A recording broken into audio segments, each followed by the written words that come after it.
Most people, like myself, move to Australia and figure everything out the hard way, feeling alone, overwhelmed, making pretty expensive mistakes that nobody warned you about. This show, Just Call Me Bridget podcast, exists so you don't have to go through that. I'm Bridget. I have done all the farm works that you can possibly imagine in Australia, and for the past 3 years I've been doing FIFO and offshore work. I have been through all of the visa stress still to this day, and every single week I will bring you the conversations, the stories, and all the information that will be useful to you that I wish I had when I started my journey. This is Just Call Me Bridget podcast, and stay with me to listen to another amazing episode. Tere tulemast taas kord kuulama Just Call Me Bridget podcasti. Oh my god, ma olen nii elevil täna, sest et tänane episood tuleb tõesti hoopis midagi teistsugust. Kui ma aus olen, siis ma ise ka ei tea täpselt, kuhu see tänane episood välja viib. Aga minu vastas istub täna mees, kes on juba 9 aastat Austraalias olnud.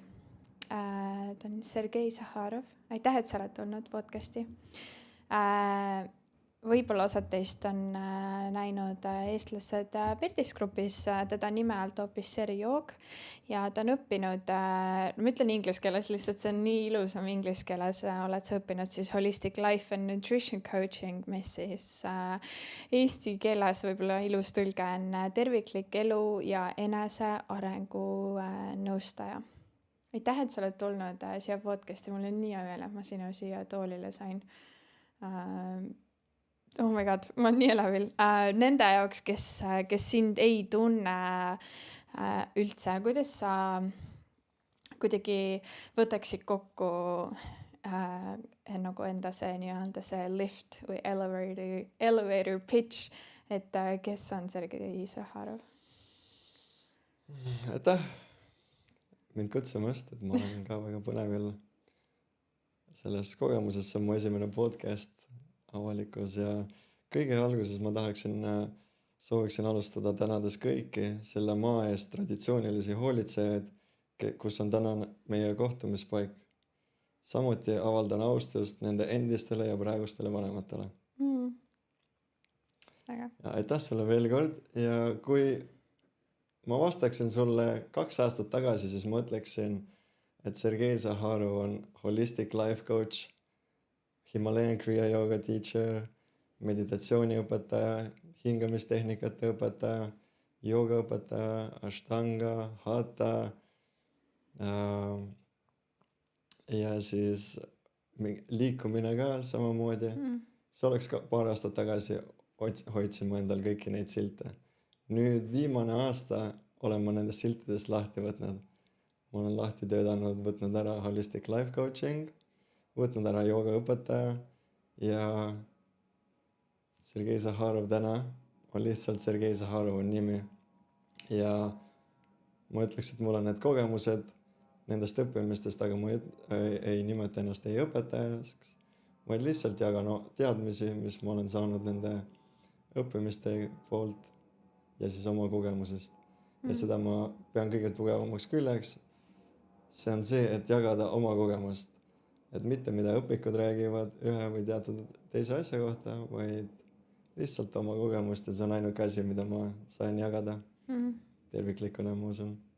Kust see jõudis üldse sinuni, et sa tundsid, et sinu sees on midagi, mis tunneb, et ta tahab kuidagi hakata jagama ja nagu seda teekonda,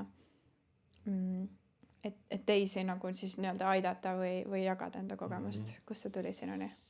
Et ma usun, et see on tegelikult pikalt eskaleerunud. Eestis, kui ma elasin Eestis, mul oli väga aktiivne elu, alkohol, vägivald, ei olnud kõige sõbralikum seltskond, kus ma viibisin, ja siis vaikselt ma sees tundus, et see ei ole õige, et see ei ole see, mitte õige, vaid see ei ole see, mida ma tegelikult tahan.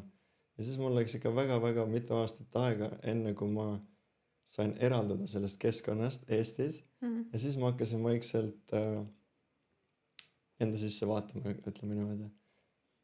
2016 mu esimene meditatsioon, otsisin internetist, tundsin kuidagi ühendust, tundsin, et see, mida meditatsioon peaks andma, et need on omadused, mida ma vajan. Rahuneda, mõtetest lahti saada, ebavajalikest mõtetest lahti saada. Ja siis ma olin tööl Jaapanis ja tol hetkel elasin Jaapanis. Okei, väga huvitav. Jaa, elasime mitmekesi koos korteris, see oli laupäev ja ma olin teinud selle uurimistöö, vaadanud, et kuidas see meditatsioon käib, aga mul polnud õrna aimugi, ma ei teadnud kedagi oma elus, kes oleks kunagi mediteerinud. Ja siis ma tulen seal laupäeval pärast tööd, suures toas käib siuke väike pidu, muusika, inimesed seal, siis ma lähen magamistuppa, istun tooli peale ja proovin silmad kinni panna, hingata ja mitte millestki mõelda ja see oli nii raske. See oli nii raske lihtsalt ebamugav istuda ja see oli lihtsalt nii raske, aga ma proovisin kuskil nädal aega. Iga päev läks aina kergemaks, kuid mingi 3. päevaga ma tundsin, et need mõtted, mis kogu aeg peas käisid ja jooksid ringi, et neid hakkas vähem tekkima ja siis hakkas see närvisüsteem, siis hakkas vaikselt rahunema. Ja siis pikka aega mul ei olnud mingit kogemust ja siis enne seda ma olin juba 1 aasta Austraalias olnud 2013. Tulin siia, täis backpackeri elu, käisin farmis ja 2013 oli siin elu väga raske backeri jaoks, et võimalus ei olnud nii palju ja siis Facebooki polnud. Nagu jah, et info ei levinud siis nii lihtsalt. Ja ka backeritele ei antud tööd nii väga siis. Et siin oli väga palju kohalikke inimesi, kes oleks siis PR või residendid ja siis anti neile ikkagi enamus. Ja siis, kui ma tulin Jaapanist ära, käisin Eestis, 2 aastat olin Jaapanis, käisin Eestis ja siis ma tundsin, et see energia seal on ikkagi selline pingeline ja ei ole see koht, kus ma tunneks ennast mugavalt. Ja siis ma tulin Austraaliasse 2017 ning ma kohtusin neiuga. Ja tol hetkel ma tegelesin jõusaaliga mitu aastat juba. Ja siis mu lihased kasvasid, keha oli suurem, aga seda painduvust ei olnud. Ja siis ma seal kohalikus kohas, kus ma elasin, nägin, et seal on jooga. Iga pühapäeval on jooga ja siis mul oli siuke hästi tugev eelarvamus jooga kohta, mingi teatud inimesed, kes seal käivad ja see ei ole ikka minu jaoks, aga siis keegi mind ei tunne, et ma lähen sinna ja proovin ära ikkagi. Ja siis ma käisin esimesest joogasessioonist oli kohe, ma tundsin, kuidas närvisüsteem rahunes ja siis mu lihased lõdvestusid ja see paindlikkus tuli tagasi. Ja kas ma võin vahele küsida, mul tuli nagu lihtsalt mingi 100 küsimust vahepeal, et sa ütlesid, et sa olid Eestis on ja et sa nagu tundsidki, nagu ma arvan väga paljud meist, kes tulevad ja Austraaliasse, mina olen alati ütlenud kuidagi, et absoluutselt muidugi see ei kehti kõigi kohta, aga me kõik ju justkui põgeneme millegi eest, mingi situatsiooni eest või tihti iseenda eest on ja sa tulid Eestist, sa tundsid, et sa oled nagu selles ülimadal punktis. Kuidas see Jaapan sinna tuli või kuidas see Jaapan sinna mängu tuli või mis sa tegid Jaapanis? See oli niimoodi, et ma tulin Austraaliasse 2013 ja siis ma olin aasta peaaegu olnud ja siis mul isa sai südameinfarkti. Siis ma pidin tagasi Eesti minema. Ei pidanud, aga ma otsustasin tagasi Eesti minna, et pere aidata. Ja siis pool aastat kuskil olin perega, aitasin ja siis tekkis selline olukord, kus ma hakkasin jälle sinna alla, elu hakkas mind alla kiskuma. Ja mul tuttavad, kes tegelesid laevaehitusega üle maailma, käisid Singapuris erinevates kohtades. Ja siis kuna ma kunagi ja siis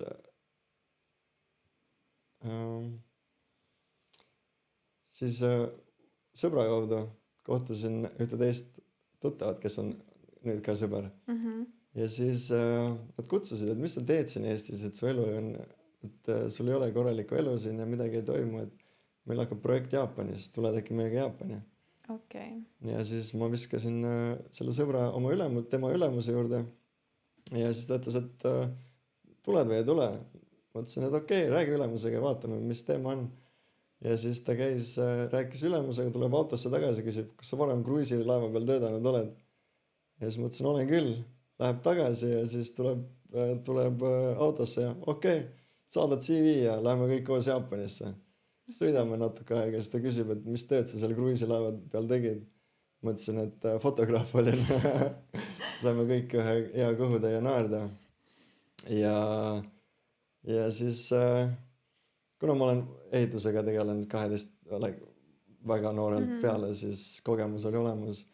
Laevaehituskogemust ei olnud, tegin natukene CV seal krivlamist ja siis 2 aastat elasin Jaapanis, ehitasime 2 laeva seal ja pikad tööpäevad ja siis pärast seda lõppu siis tulin, teise laeva lõppu tulin Eesti. Veetsin suve Eestis, tundsin, kuidas augustis kõik see energia muutub, kool, töö, ilm ja siis ma mingi ja siis tuli meelde, et mul on see Austraalia viisa, 2 aasta viisa ja tulin Austraaliasse tagasi ning alguses tulin turistiviisaga, et vaadata ikka, kas ma tahan siia tulla või ei taha. Ja siis ma kohtasin tüdrukut, kelle ma tegelikult kohtasin juba 2000, kui ma olin siin 2013-14, kohtusin temaga siis ja siis saime kokku, armusime ja siis sealt edasi hakkas see nii-öelda ilus fairy tale story.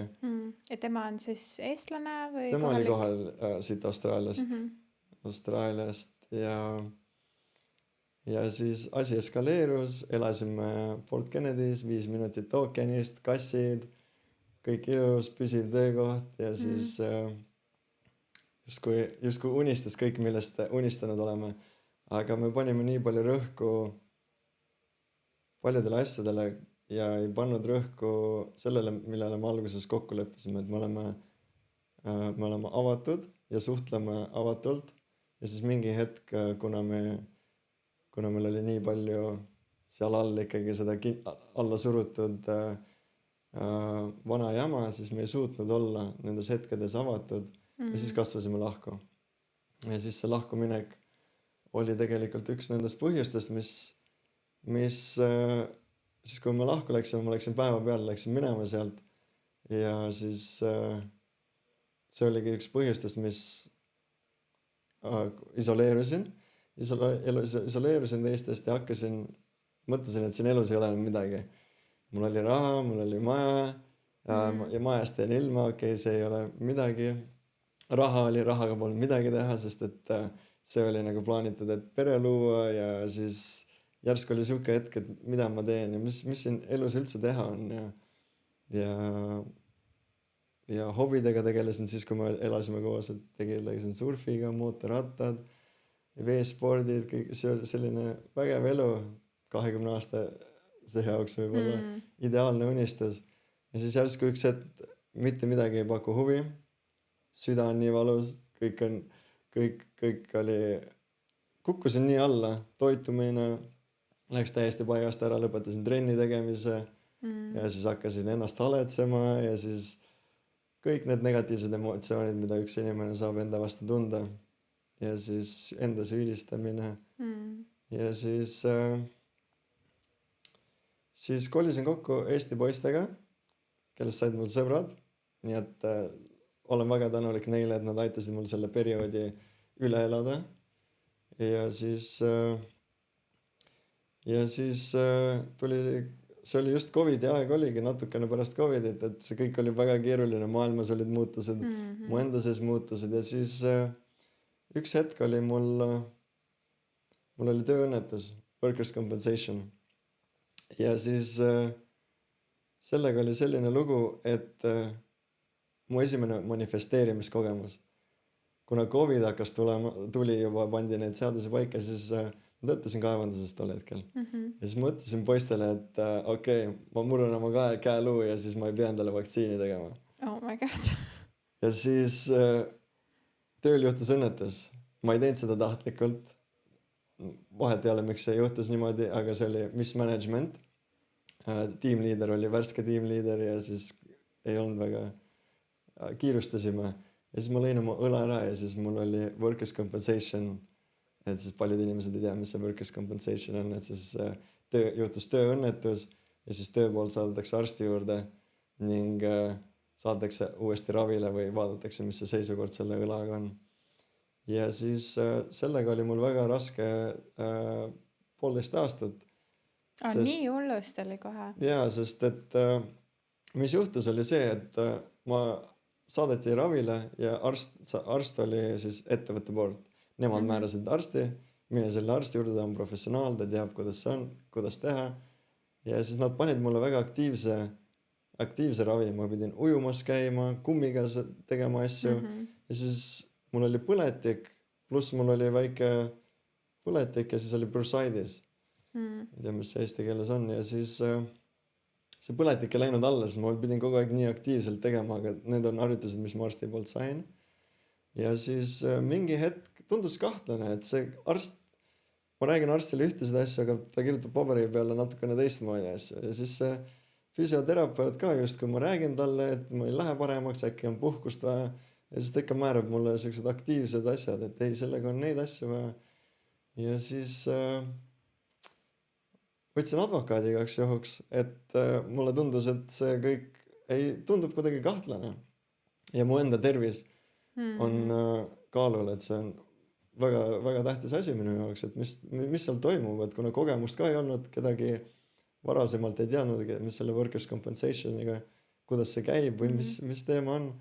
Ja siis võtsin advokaadi igaks juhuks ja siis mingi hetk oligi selline olukord, kus ma olin täis victim, ohver.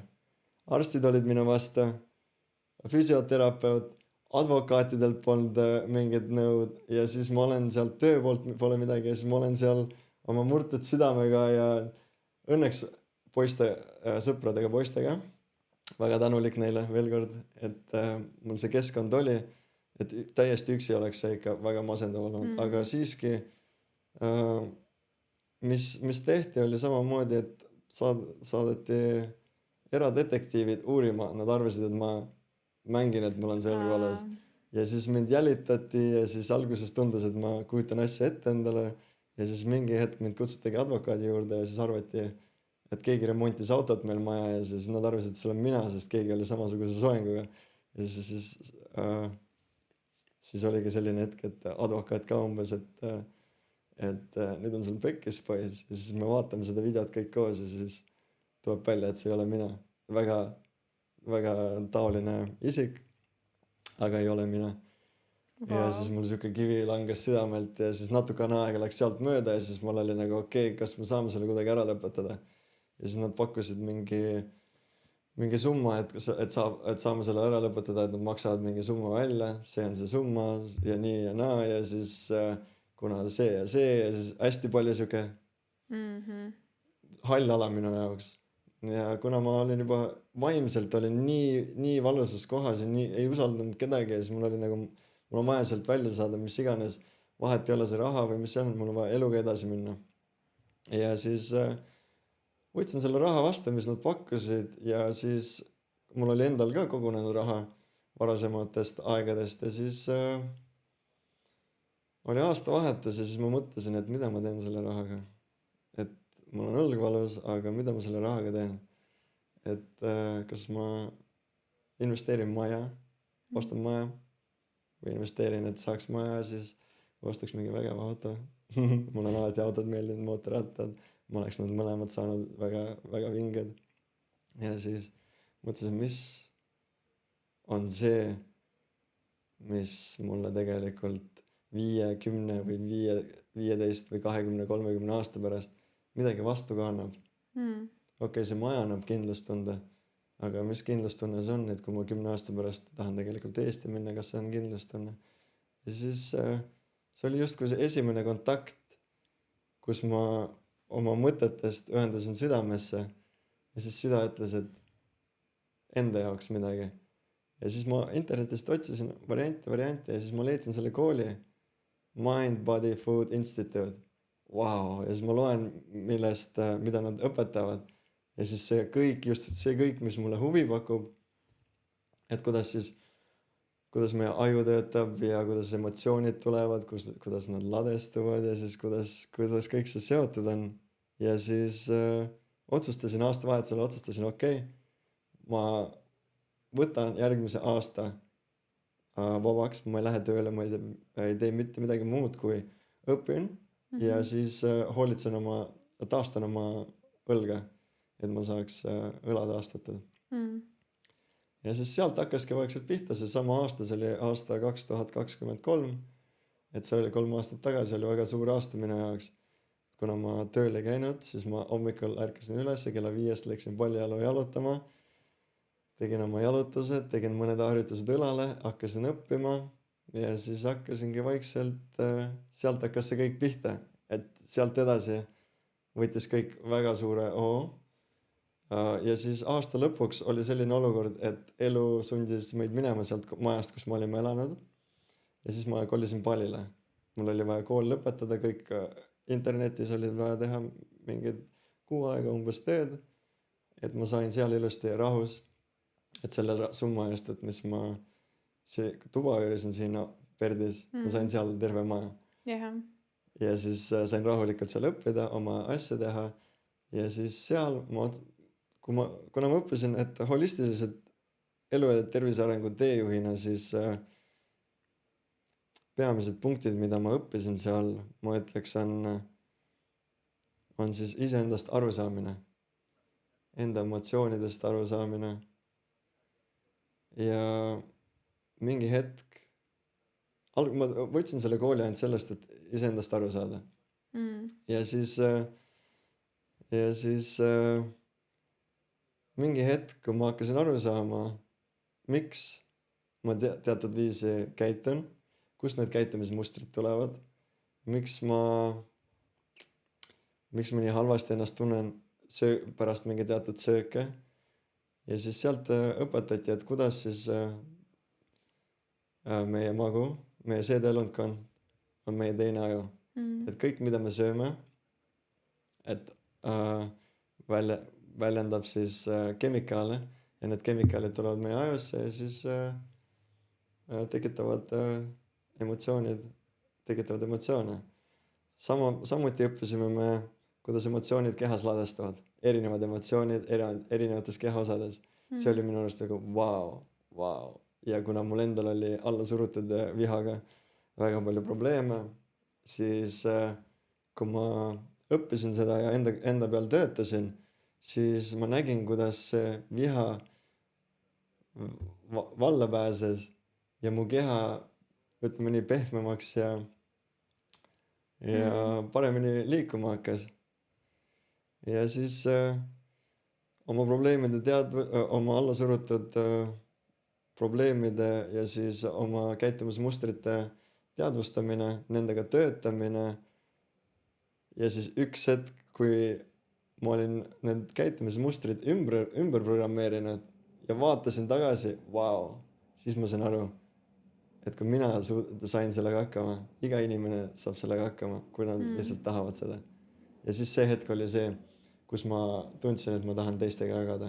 Ma tahan kõigiga, ma tahan oma sõpradega, ma tahan oma perega ja siis natukene siuke ego mäng, et ma olen nüüd holistic life coach, ma hakkan selle kooli lõpetama ja siis ma tervendan kõiki ja siis see ego läks kõrgemaks. Ja siis läksin, kuna seal on enamus töö on mõistusega, neuropsühholoogia, positiivne psühholoogia, neuroscience, ja siis kuidas ümber programmeerida enda aju, et paremini ennast kehas tunda ja enda mõtetes. Et midagi oli puudu, midagi füüsilist ma tundsin, et midagi füüsilist on puudu, et ma sain aru, et kuidas sõnadega siis ümber programmeerida, aga midagi füüsilist oli puudu. Ja siis, kui ma seal Palile läksin elama, siis seal oli selline vägev koht nagu joogabarn. See on selline keskus, kus on hommikul 7 õhtul 7 on erinevad joogatunnid, meditatsioonid, loengud, töötoad ja siis ma tegin seal kuuajalise pileti. Ja saad lõpetada ja mõtte. Okay. kuuajaline pilet, ja sa saad proovida nii palju, kui sa tahad neid päevas. Kuna mina ei teadnud joogast mitte midagi, ma olen käinud 3-4 sessioonis, siis seal olid nii palju erinevaid joogastiile, meditatsioone ja muid praktikaid ja siis seal oli minu esimene kogemus erinevate õpetajate käest. Mis on kundaliini jooga, mis on hatha jooga, mida nad endast kujutavad, mitte et ma nendest aru saaks, aga mida nad endast kujutavad. Ja siis ma tundsin, et jaa, ma tahaks integreerida seda life coachinguga. Wow. Ja siis ma saan tekitada enda selle, millega ma rikkaks ja kuulsaks saan või mingi alateadvuses see ego, mida otsib, et see oma bränd või asi. Ja siis ma sattusin Himalaja Kriya jooga otsa. See oli esimene jooga, mida ma õppima läksin, see on väga advanced jooga. Advanced ma mõtlen selles mõttes, et ta ei ole lihtsalt see liigutamine, venitamine, mida enamus teavad, aga ta hõlmab endas miksitud, combinitud nagu hingamistehnikaid, koputamist, emotsionaalset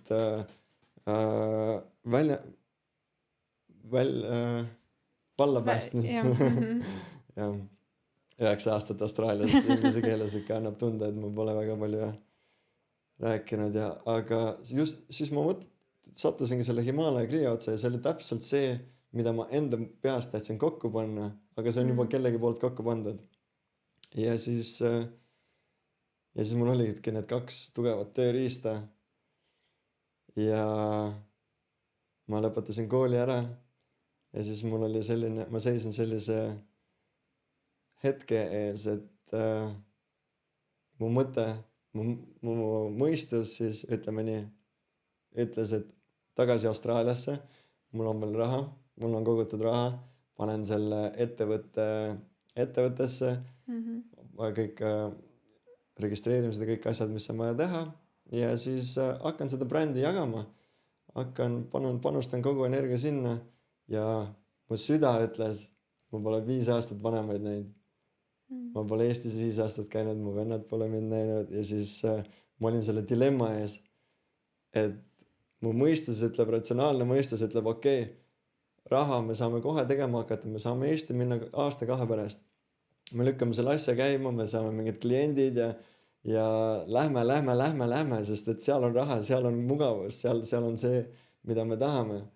Ja siis, kui ma ühendasin oma südamega, võtsin selle mõistuse eest ära, siis ei olnud teist küsimustki, seal oli lihtsalt kohe ühendus, tunne on siin, et pere ja kõik, et vahet ei ole, mis see on.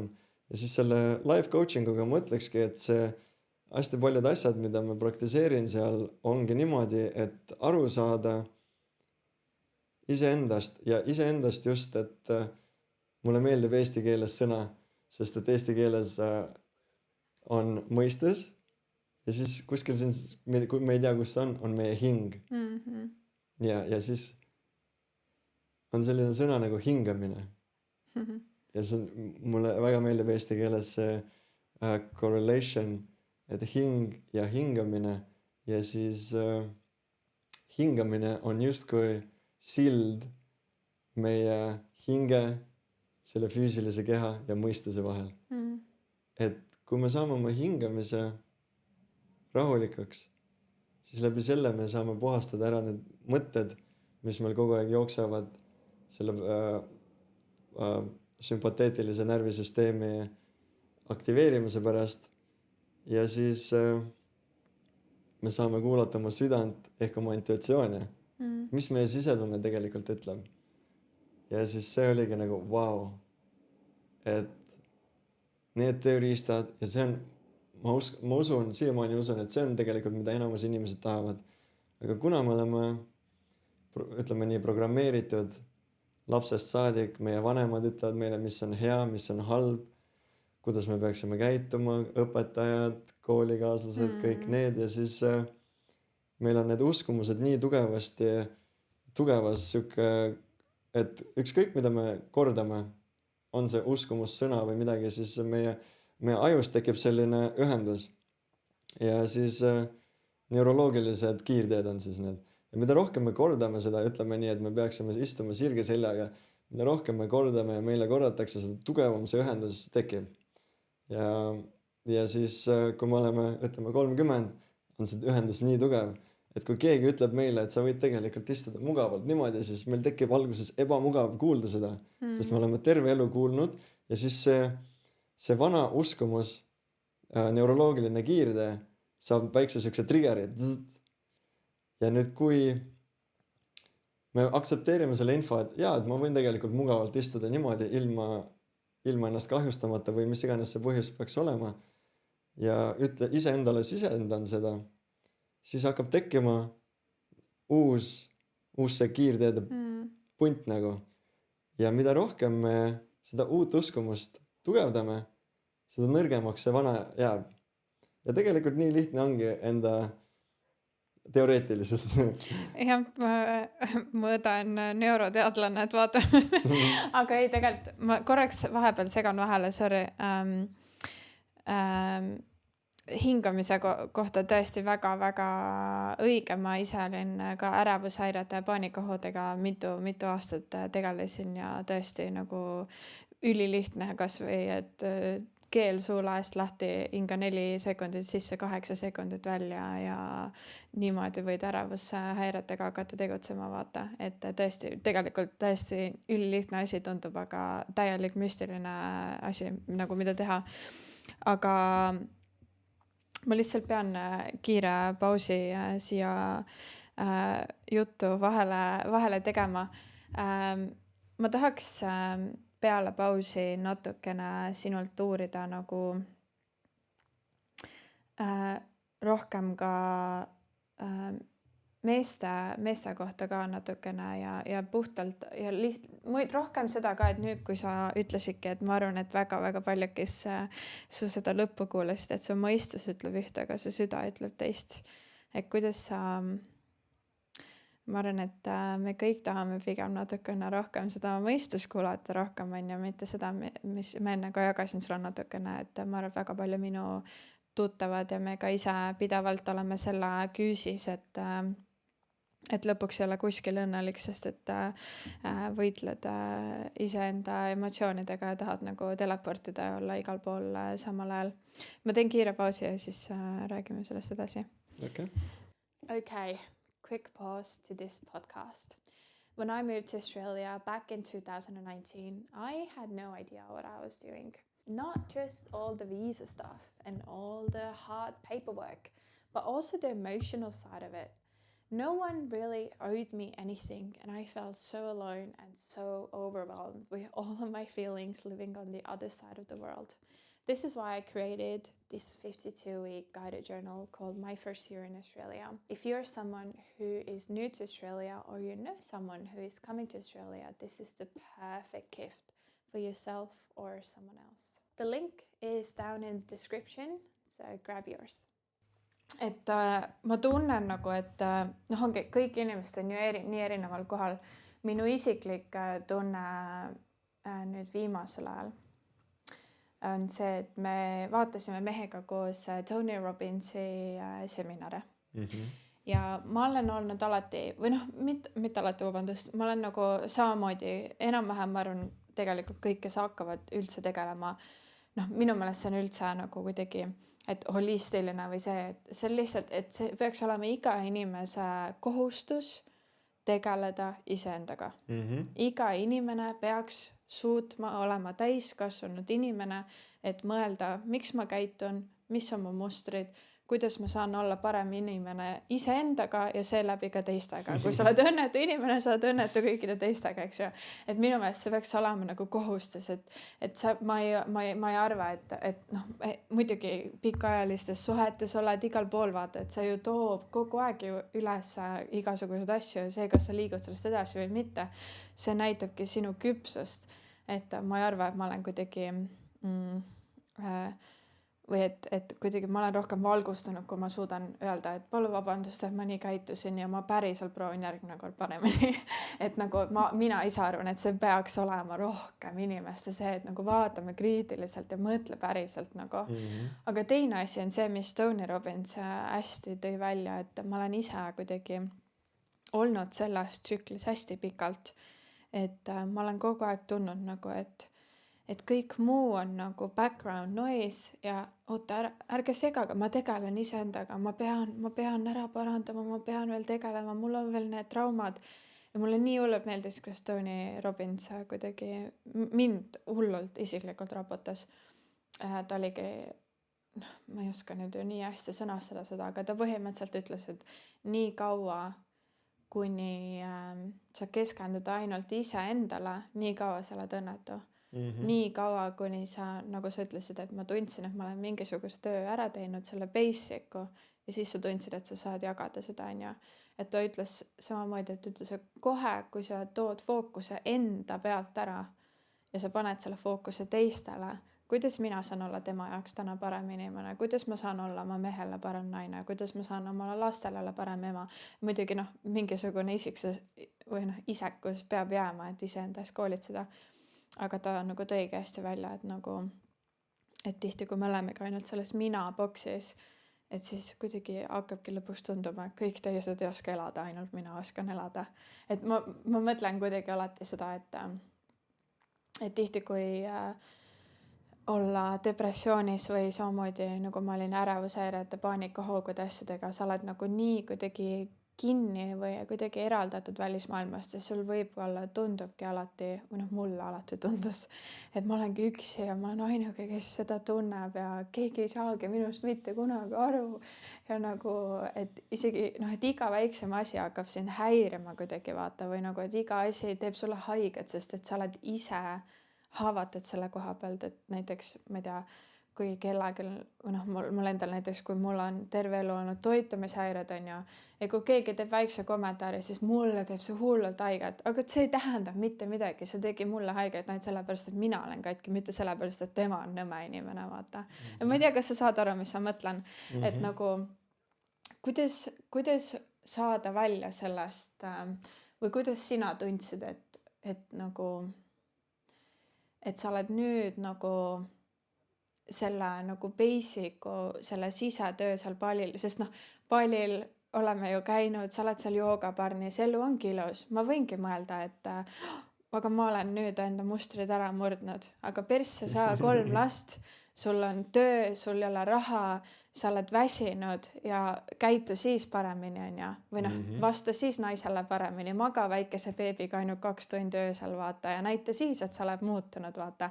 Et nagu minul endal on alati olnud see, et ma ise enda arust tervendan ennast ära, aga tegelikult nagu kui läheb elu uuesti raskeks ja siis ma pean alati endale meelde tuletama, et võt, nüüd on see koht, näita iseendale, et sa päriselt suudad muuta enda mustreid, vaata, olgu see mis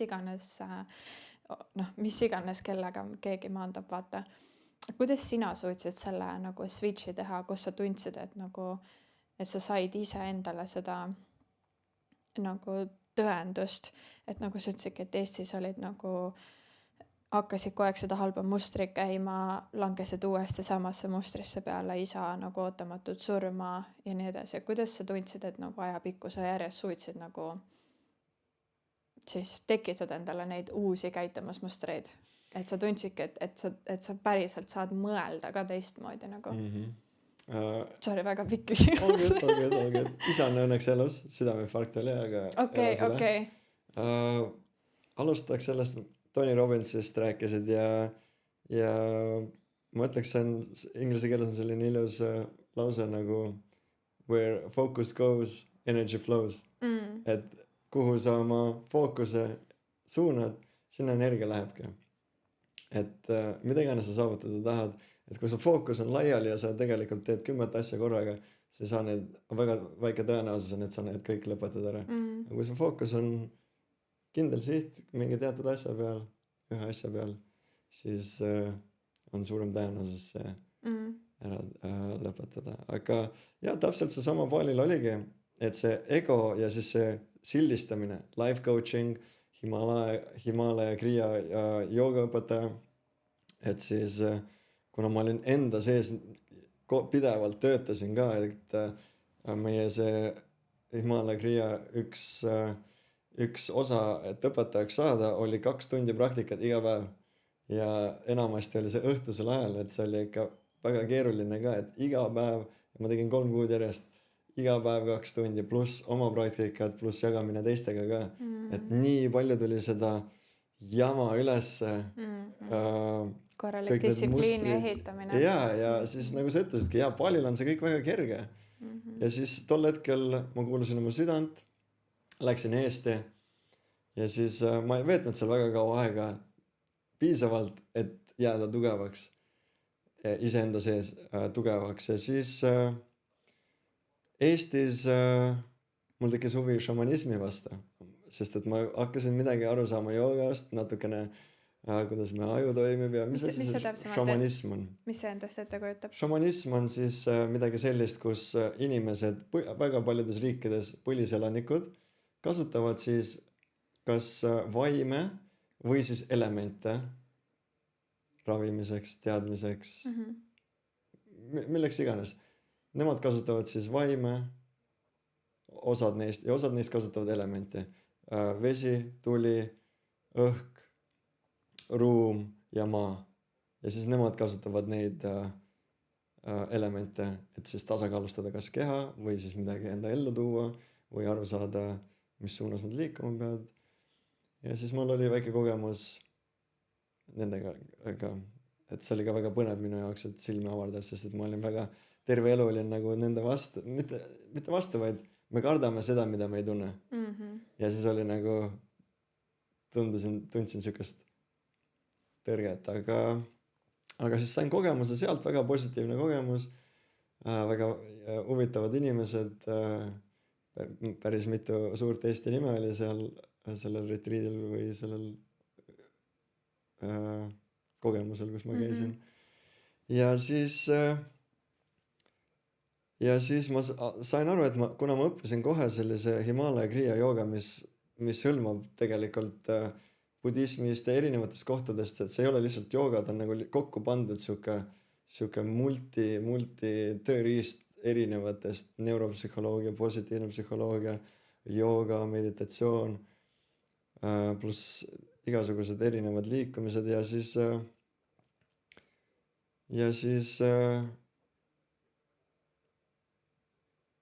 ma joogast justkui ei teadnud midagi, nagu traditsiooniline jooga, mis on traditsiooniline jooga. Ja siis, kui ma käisin seal Eestis ära, veetsin mõne perega, nägin talve üle pika ja talve, väga mõnus oli lumes olla ja siis ma tundsin justkui, et mul on seda põhja vaja, et seda jooga põhja, et ma tahan rohkem aru saada ja siis ma läksin Palile tagasi, et õppida hatha joogat, natukene kundaliini joogat, et mis neil erinevus on, mis nad endast kujutavad ja siis ashtanga joogat, meditatsiooni, rohkem meditatsiooni, väga meeldis meditatsioon, sest seal on nii palju erinevaid külgi ja mul endale sobis ka, sest et nii kui ma mediteerima hakkasin rohkem, seda rohkem mu närvisüsteem tasakaalustas, seda rohkem ma suutsin olla hetkes ja minu jaoks on üks olulisemaid asja siin maailmas olla hetkes, sest et enamus inimesi on kas tulevikus, mis pole veel juhtunud või on minevikus, mis on juba juhtunud ja siis nad kas muretsevad ühe või teise pärast ja siis nad tegelikult füüsiliselt on siin, aga vaimselt põrkavad nende kahe pärast ja siis see elu ongi siukene ja läheb kiirelt läbi, on ju. Ja siis see meditatsioon just kohe tõmbab maha, tõmbab selle siia keskele ja siis sa saad nautida kõiki asju ja ma usun, et nagu sa küsisid, kuidas sa saad olla või rääkisid sellest, et kuidas saab olla parem mees või sõber või kes iganes, et just kui me olemegi oma keskmes rahulikud, et siis me saamegi, sest me siis saame aru tegelikult, et mis toimub, et kas see, mis nad mulle ütlesid praegu, et kas ma läksin närvi selle pärast, et kas ta tahtis mulle halba teha või minu sees on midagi sellist lapsepõlvest, enamasti meie asjad on lapsepõlvest kuni 6-aastaseni. Need põhiprogrammid, tugevad programmid jäävad ja siis enamasti on sealt ja siis kui me olemegi teadlikud, et nad tegelikult ei taha meile haiget teha, vaid ma tunnen seda selle pärast ja suudame lahti lasta samaaegselt, kui me nendega suhtleme, kui meil ei ole see läbi töötatud varem, siis me saamegi paremad inimesed olla teiste jaoks. Sama liikluses, keegi lõikab meid ette ära ja siis minu jaoks suur õpetaja oligi liiklus, et ma olin väga agressiivne liikleja ja siis kui meil seal, ma usun, et paljud inimesed ja siis kui ma seal autoroolis keegi tuleb, lõikab ette ja siis saad aru, et tegelikult ma ei tea, miks see inimene niimoodi käitus, äkki tal on vaja haiglasse kiiresti või äkki keegi tegi talle haiget ja ta tunneb ennast selle pärast ja siis tulla enda keskmesse, okei, mida mina teha saan, 2 hingamist, ma olen rahulik ja ma lasen tal kiirustada, ma väldin liiklustrahve, enda närvisüsteem on tasakaalus ja ainult win. Aga siis ma läksin õppima joogat. Okay, I want to talk to you about something that I have been working on because I genuinely think that this could help shape the podcast into something completely new. Do you know how you're a visa holder in Australia and you probably have a bunch of questions that you don't want to ask under your own name, or you're a bit too embarrassed, or you have a story that is either a funny one, the ugly cry one, or a story where you're like, I cannot believe this just happened to me. I want those stories. I have set up a completely anonymous Google form. No name, no login, nothing. You just fill it in and hit submit, whether it's your question that you're too scared to ask or a really good story that I could use on this podcast or in an Instagram reel so someone else can have a laugh, learn something, or not feel so alone in their own situation that they might be going through as well. The link is down below or in my Instagram bio, and it's called Share Your Aussie Story or Ask a Question. Let's do it. Kas ma võin küsida, et kui sa oled nüüd, et sa tegidki vahepeal, ma nägin su Facebookis oli, et sa tegid meestele sükest mingit 8 nädala nagu challenge'it. Teate, ma loen teile ette, mulle nii meeldis, ma tegin kohe selle, mulle nii meeldis sa kirjeldasidki selle meeste nagu siis kursuse kirjeldasid, mida sa siis seal nagu läbi kogesid. Ma üritan nagu kiirelt nagu tõlkida ja ma arvan, et see käibki hästi palju on nagu seda ümberringi kuigi ma tunnen nüüd, et seda, ühesõnaga ma loen teile, et ma hakkan nii flarama. Et mehed tihti kannavad ju seda, et mees ei tohi ennast väljendada, mees ei tohi nutta, tugev mees, alfa mees, et jumala eest ära räägi oma mingi, ühesõnaga tunnetest midagi, et nagu on tekkinud nagu selline ühiskondlik justkui nagu kokku lepitud eelarvamus, et milline siis see nagu domineeriv mees on, vaata, või mis iganes on ju. Kui sa oled kokku puutunud siis nende meestega, kes nagu ongi, et sa näed, et nad nagu ei ole üldse kokku puutunud mitte mingisugusegi võib-olla nagu eneseanalüüsiga või ongi inimesed, kes mõtlevadki, et nagu mulle ei meeldi mingi kirjutada, mulle ei meeldi journalida, aga samas nagu ilmselgelt nagu I'm hurting, et nagu ilmselgelt meil kõigil on midagi, mida me võiks nagu endast läbi lasta, on ja. Aga kui nad ongi nagu täiesti nagu niimoodi, et ma ei taha rääkida, ma ei taha mitte midagi, kuidas sa üldse alustad nagu sellist teekonda sellise kinnise mehega, kelle võib-olla isegi naine ei saa talle ligi? See hea küsimus, et elu ja tervise arengu teejuhina ongi just see, et me hakkame väljastpoolt pihta. Me võtame inimest kui terviklikku ja me sildistame töö, suhted sõpradega, perega, suhe partneriga, tervis, hobid. Me jagame selle, teeme sellise ilusa ratta ringi ja siis vaatame, mis asjad on tasakaalust väljas.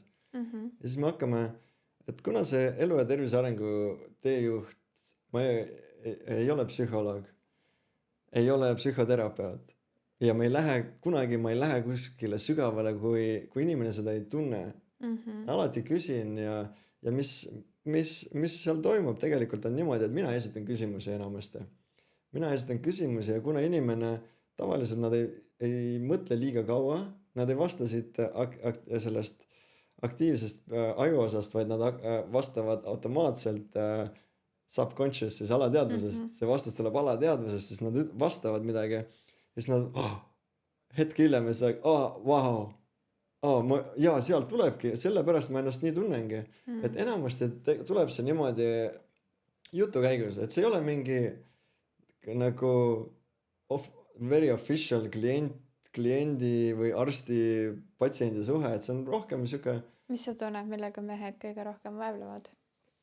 Mehed vaevlevad, kindlasti on alla surutud viha ja millega me enamus inimesed vaevleme, on enesearmastus, eneseväärikus.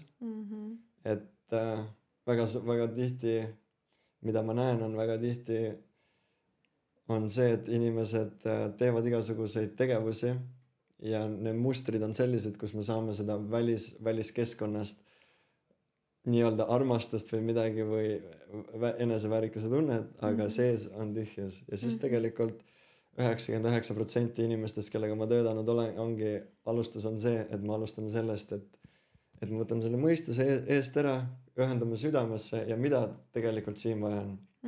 Et mida siin vaja on, et kuidas jõuda sinna, et üldse nagu, sest tõesti ma arvan, et sa panid väga naelapea pihta, väga palju ongi ju neid, kes ongi enesearmastust üldse ju ei ole, vaata, et samamoodi ma ise mõtlen samamoodi vaevlen kogu aeg ja pikalt väike nagu ma olen nagu terapeudi juures praegu, ma tunnen, et pikalt ma otsin seda vales kohast.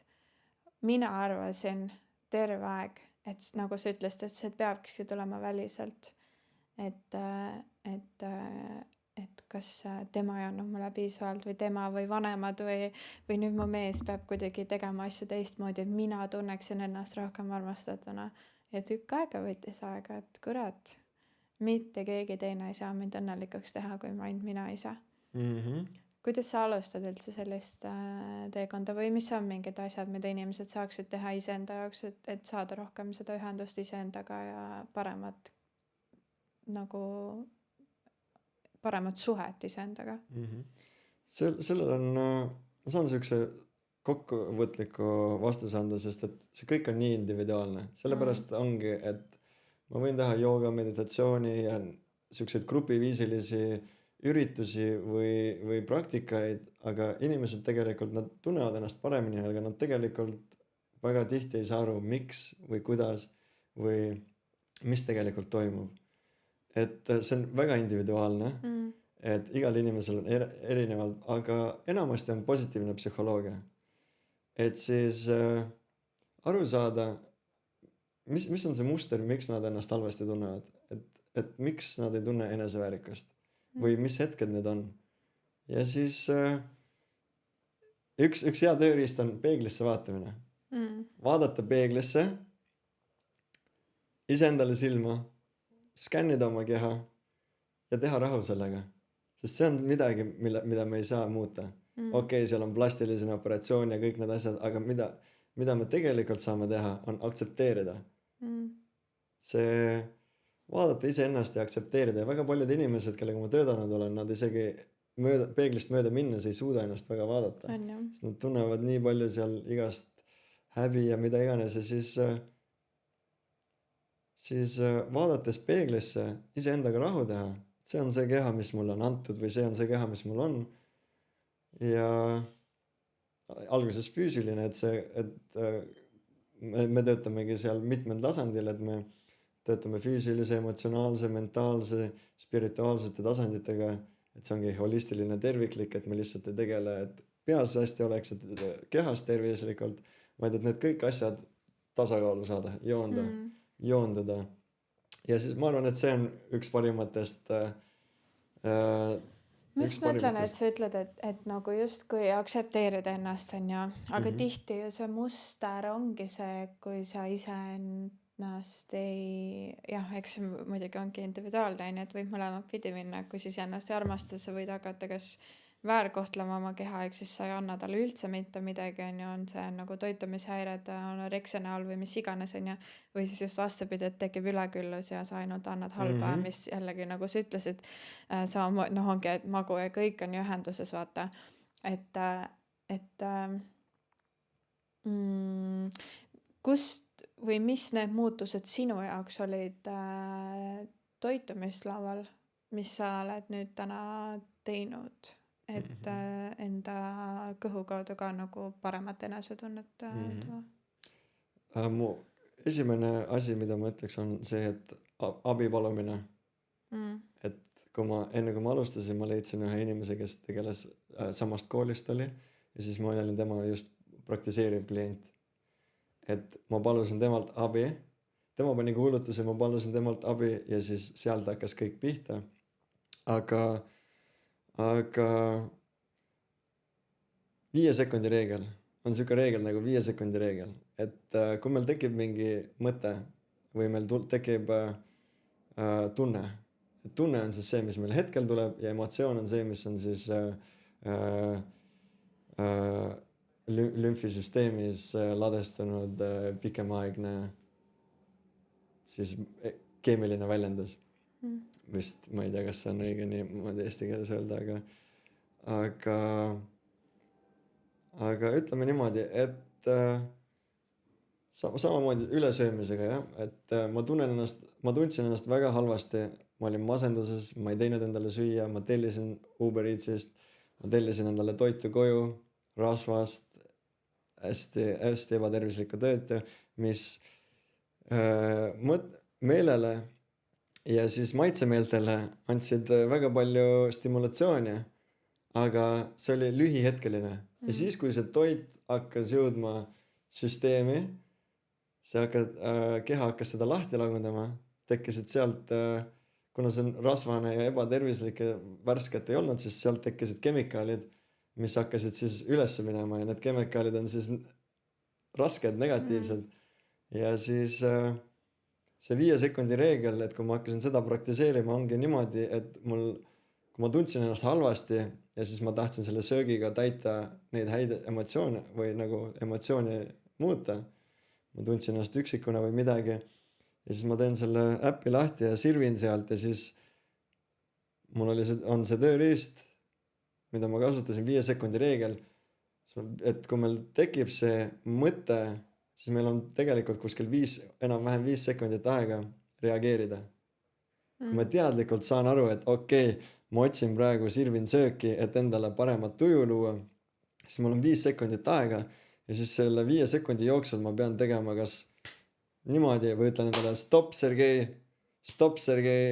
et ma teen seda sellepärast, et ennast paremini tunda ja tegelikult ma ei taha sellist sööki süüa, et sealt me peatame omal selle protsessi, peatame kinni, teadvustame, mis toimub ja siis toome positiivse psühholoogia, reinforce'ime, muudame selle positiivseks, et siis negatiivse muudame positiivseks, kus me tekitame jälle tugevdame selle neuroloogilise kiirde ja siis sealt me saame teha otsuse, mis on tegelikult tervislik.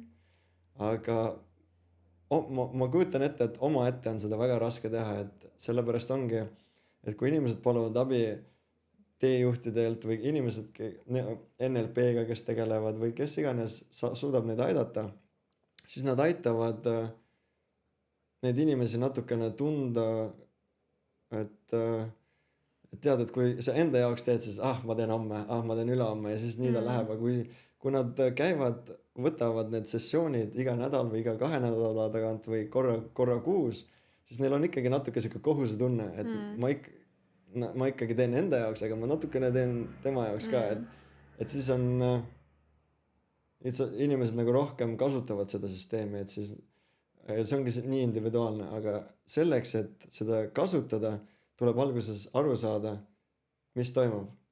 Ja see tulebki sessiooni käigus tuleb välja, et miks me teeme neid, kust see muster tuleb ja alatihti ei olegi vaja aru saada, kust ta tuleb, vaid miks ta tekib.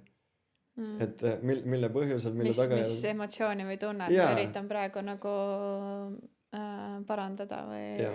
heaks teha, jah. Aga see on nii individuaalne. Mõni inimene peab minema sügavuti ja ta peab aru saama, kust see tuleb, miks ta tuleb ta emalt, tuleb ta isalt ja miks ta tuleb vanaemalt ja aga paljudel inimestel ei ole vaja teada, neil on lihtsalt vaja teada, okei, ma tunnen praegu seda, mida ma tunnen, kus kohas ma kehas võib-olla tunnen seda, jah, ma tunnen seda, okei, ma ei taha nii tunda, muudame. Ja siis ongi, see on tegelikult teoorias on nii lihtne, et mida rohkem me seda kordame, seda rohkem see uus uskumus või muster tugevneb ja siis üks hetk ongi, minu arust see on kõige ilusam hetk, kui sa vaatad, ütleme siis rämpstoita, keegi sööb ja sa vaatad seda ja sul pole üldse mingit isu selle suhtes ja sa lihtsalt vaatad ja tunned seda tänutunnet enda jaoks, et sa oled selle töö teinud ja seda vabadust. Ja minu jaoks oligi üks asi, mida ma tundsin, oli vabadus.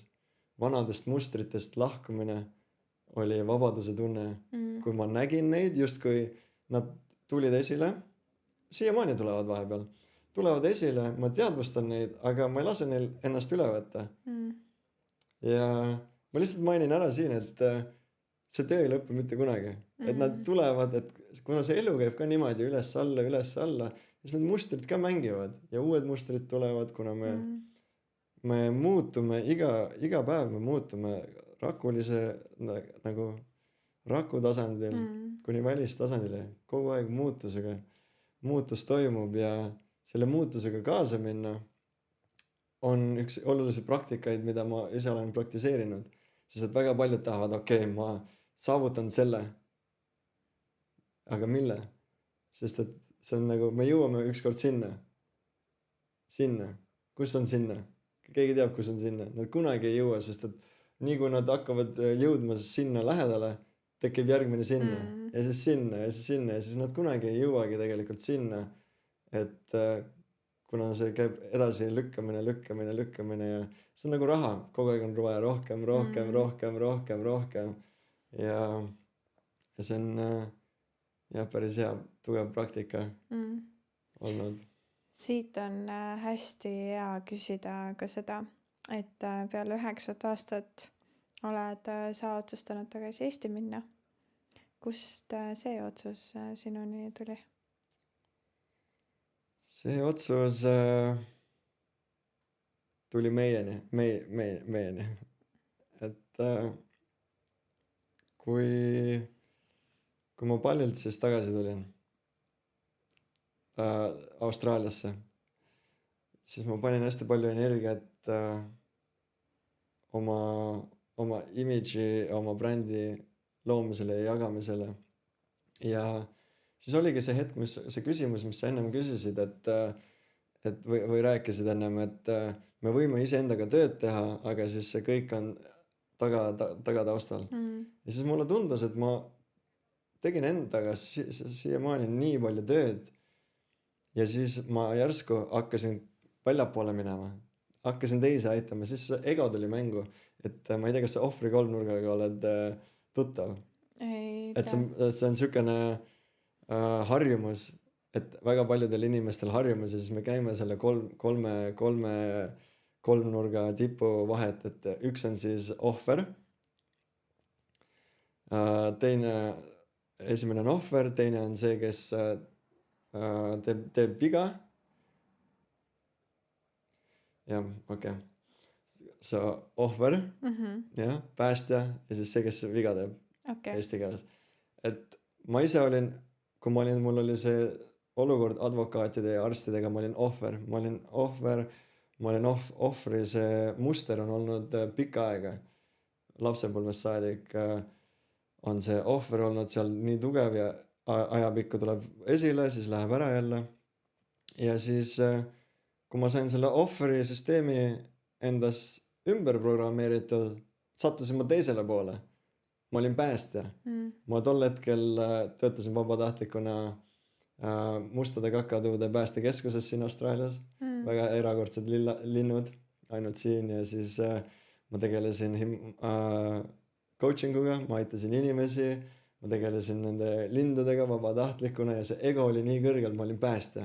Ma tahtsin igaühte päästa. Ja siis see päästja on tegelikult vastastikune ohvrist. Et nad tegelikult käivad käsi käes. Et mõlemad on seotud egoga. Ja siis kolmas on siis see, kes teeb viga, siis perpetrator.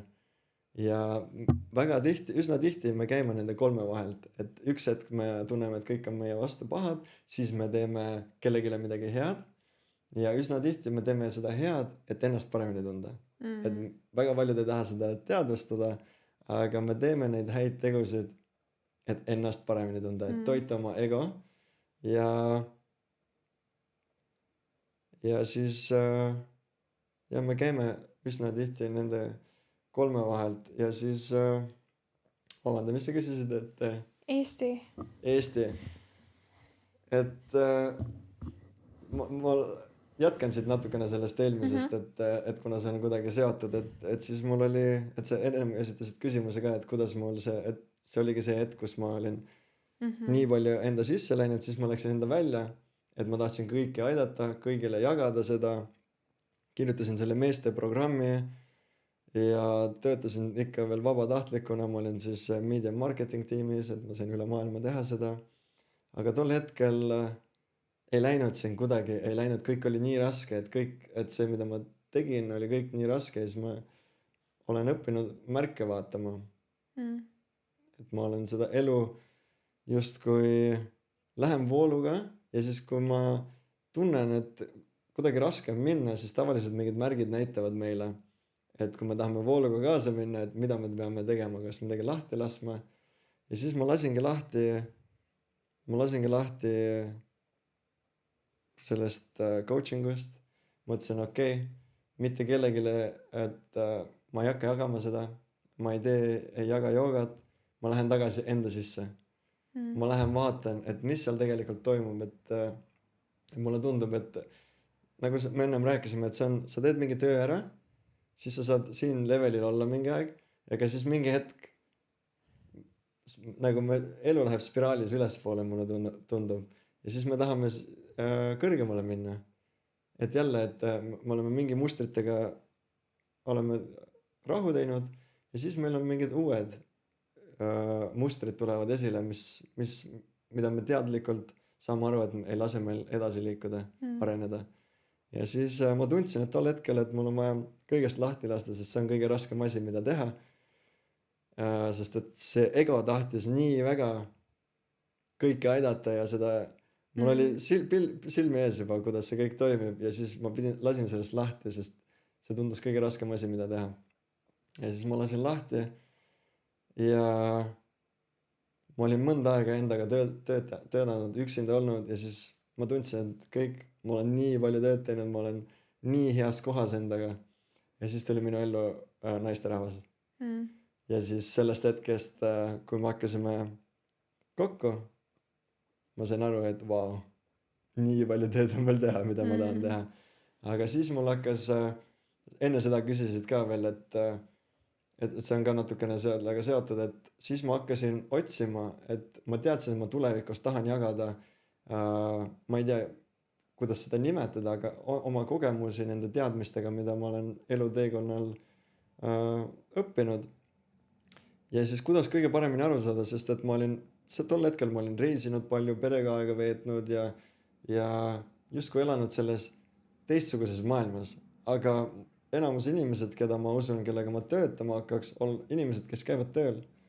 Ja siis ma tegingi sellise eksperimendi katse, et minna tööle ja siis see töökoht ei olnud kerge ka, et see on veoautojuht ja siis me veame küproki plaate, 7 tonni, 7000 kilogrammi mõni päev üle kändude ja käed on erinevates rasketes ja siis töödata veel inimestega, kes on hästi teistsugused, ütleme niimoodi, et sellest maailmast, kus ma olen viimased aastad olnud, siis need on inimesed, kes hästi palju loevad uudiseid ja kardavad ja raha ja maksud ja raha ja siis see keskkond, olla seal keskkonnas, mitte lasta ennast mõjutada ja siis füüsiliselt ja vaimselt hoida tasakaalu, et selle väljakutse võtsin enda jaoks. Ja siis ma olengi seda väljakutse võtnud, võtsin selle vastu ja siis käisime suvel Eestis. Et me võtsime pika puhkuse ja siis me käisime suvel Eestis, Euroopas, Aasias, ma käisin natukene Himaalajas õppimas helikausse, natukene midagi teistsugust, mis väga mind tõmbas ja siis me veetsime 4 kuud Eestis ja tema on Austraaliast pärit. Ta pole kunagi näinud sellist hooaegade muutust ja siis kui me tulime tagasi siia Perti, siis temal oli töökoht, aga minul oli siuke, kuhu ma lähen nüüd, mida ma teen. Ja siis ma mõtlesin, et okei, et ma tahaks veel testida seda, et kuidas hakkama saada. Et eelmine kord mul lõpuks läks lappesse, sest ma tegin 12-13 tunnised päevi vahepeal ja siis lõpus läks lappesse. Ja siis ma sain aru, et okei, ma ise võtsin need otsused vastu ja ma töötasin 5-6 päeva nädalas ja siis elasime kesklinnas, kus on kõik need ahvatlused ja siis toitumine, uni lõpuks läks, hakkasin nendesse vanadesse mustritesse minema. Ja siis puhkuselt tagasi tulles mõtlesin, okei, ma tahan nüüd uuesti proovida, aga rohkem teadlikumalt. Ja siis ma võtsin selle eksperimendi vastu ja siis mingi hetk ta ütles, et tead, et ta ei tunne ühendust selle Perdiga. Tal on siin ema, õde, aga see koht ei tunne ühendust. Ja siis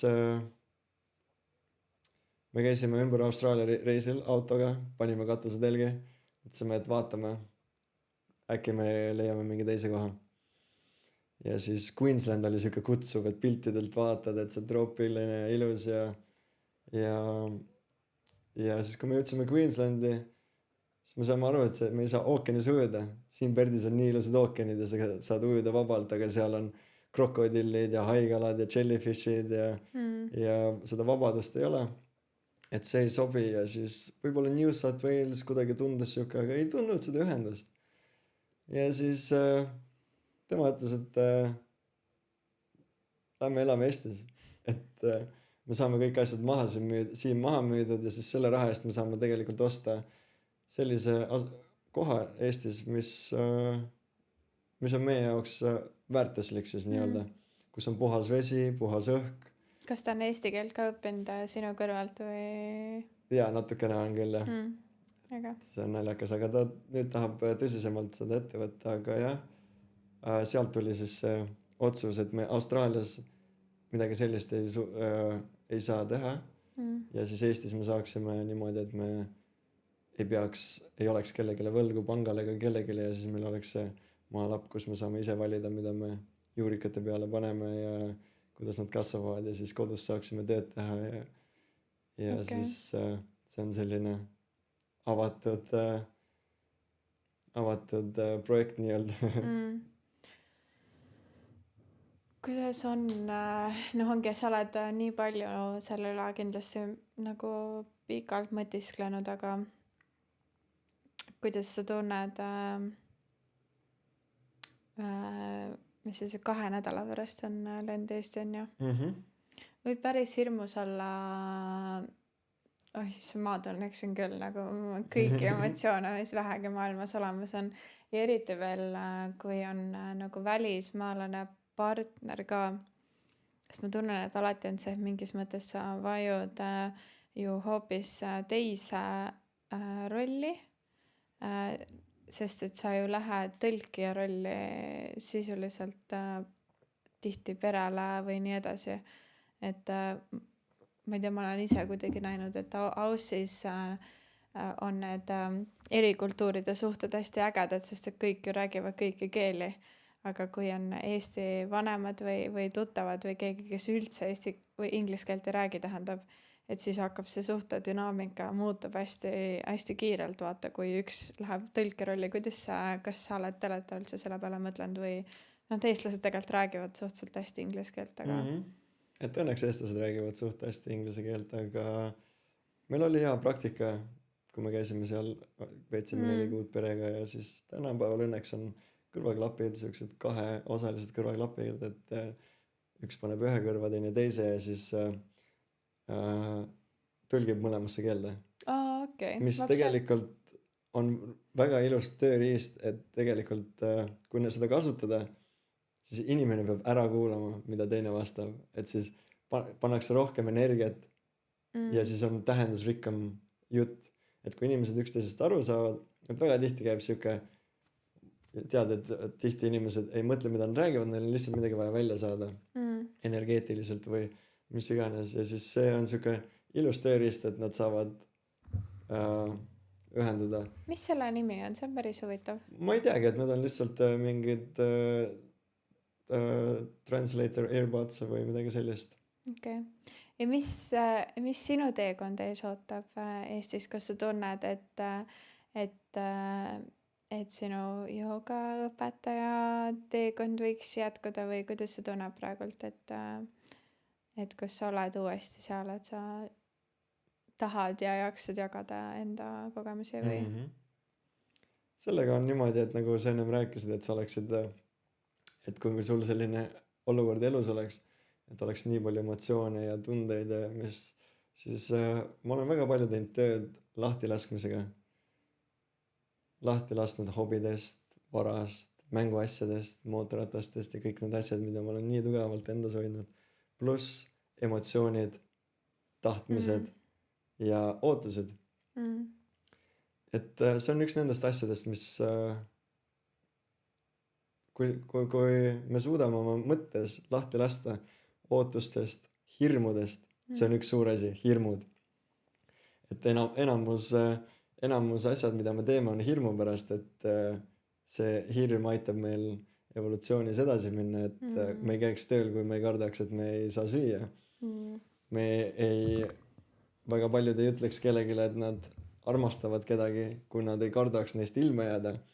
Et see hirm on siuke tugev driver, et see hirmudele, et ma seletaks seda protsessi niimoodi, kuidas mul käis oli niimoodi, et alatihti, kui mul tuleb mingi otsus või on mingi võimalused midagi teha, siis on 2 teekonda. Üks on pleasure, mugavus, teine on valu, ebamugavus. Üsna tihti, enamasti.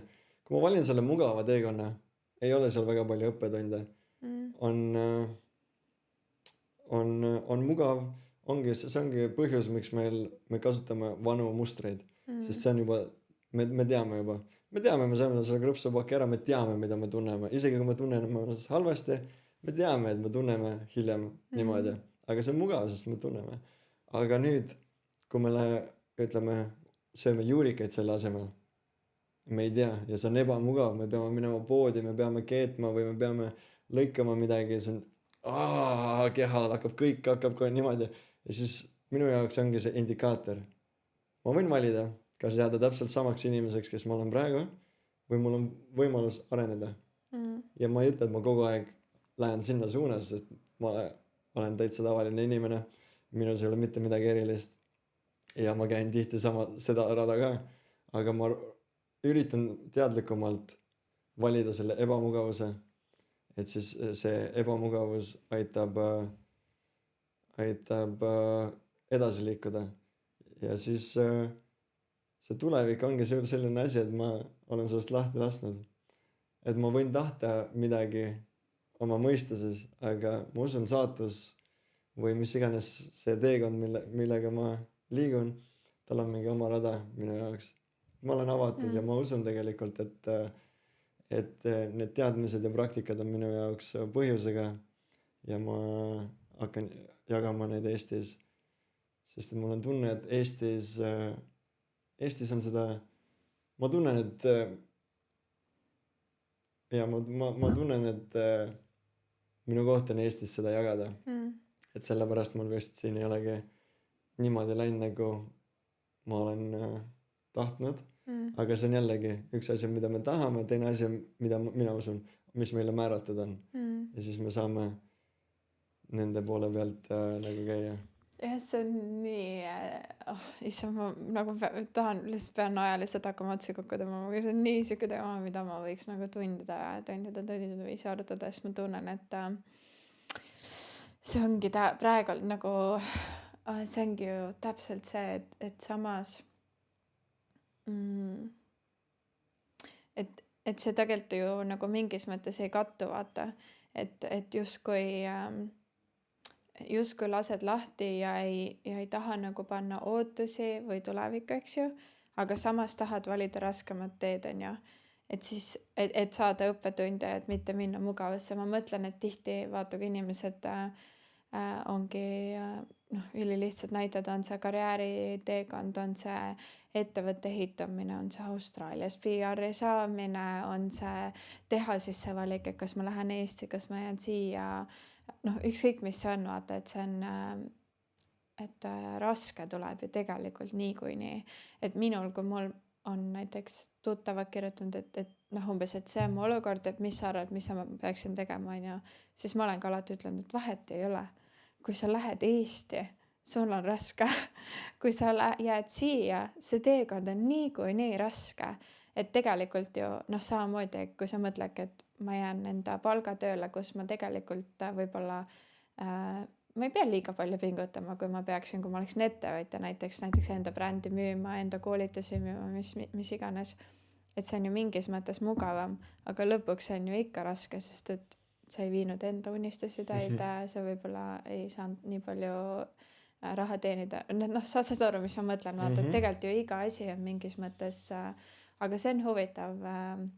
Mulle meeldib see, ma olen ise hästi see usku, et igal inimesel on enda mingisugune kuidagi samamoodi nagu tee, mida me oleme nagu määratud kuidagi läbi käima või kõik on meie jaoks kuidagi olemas.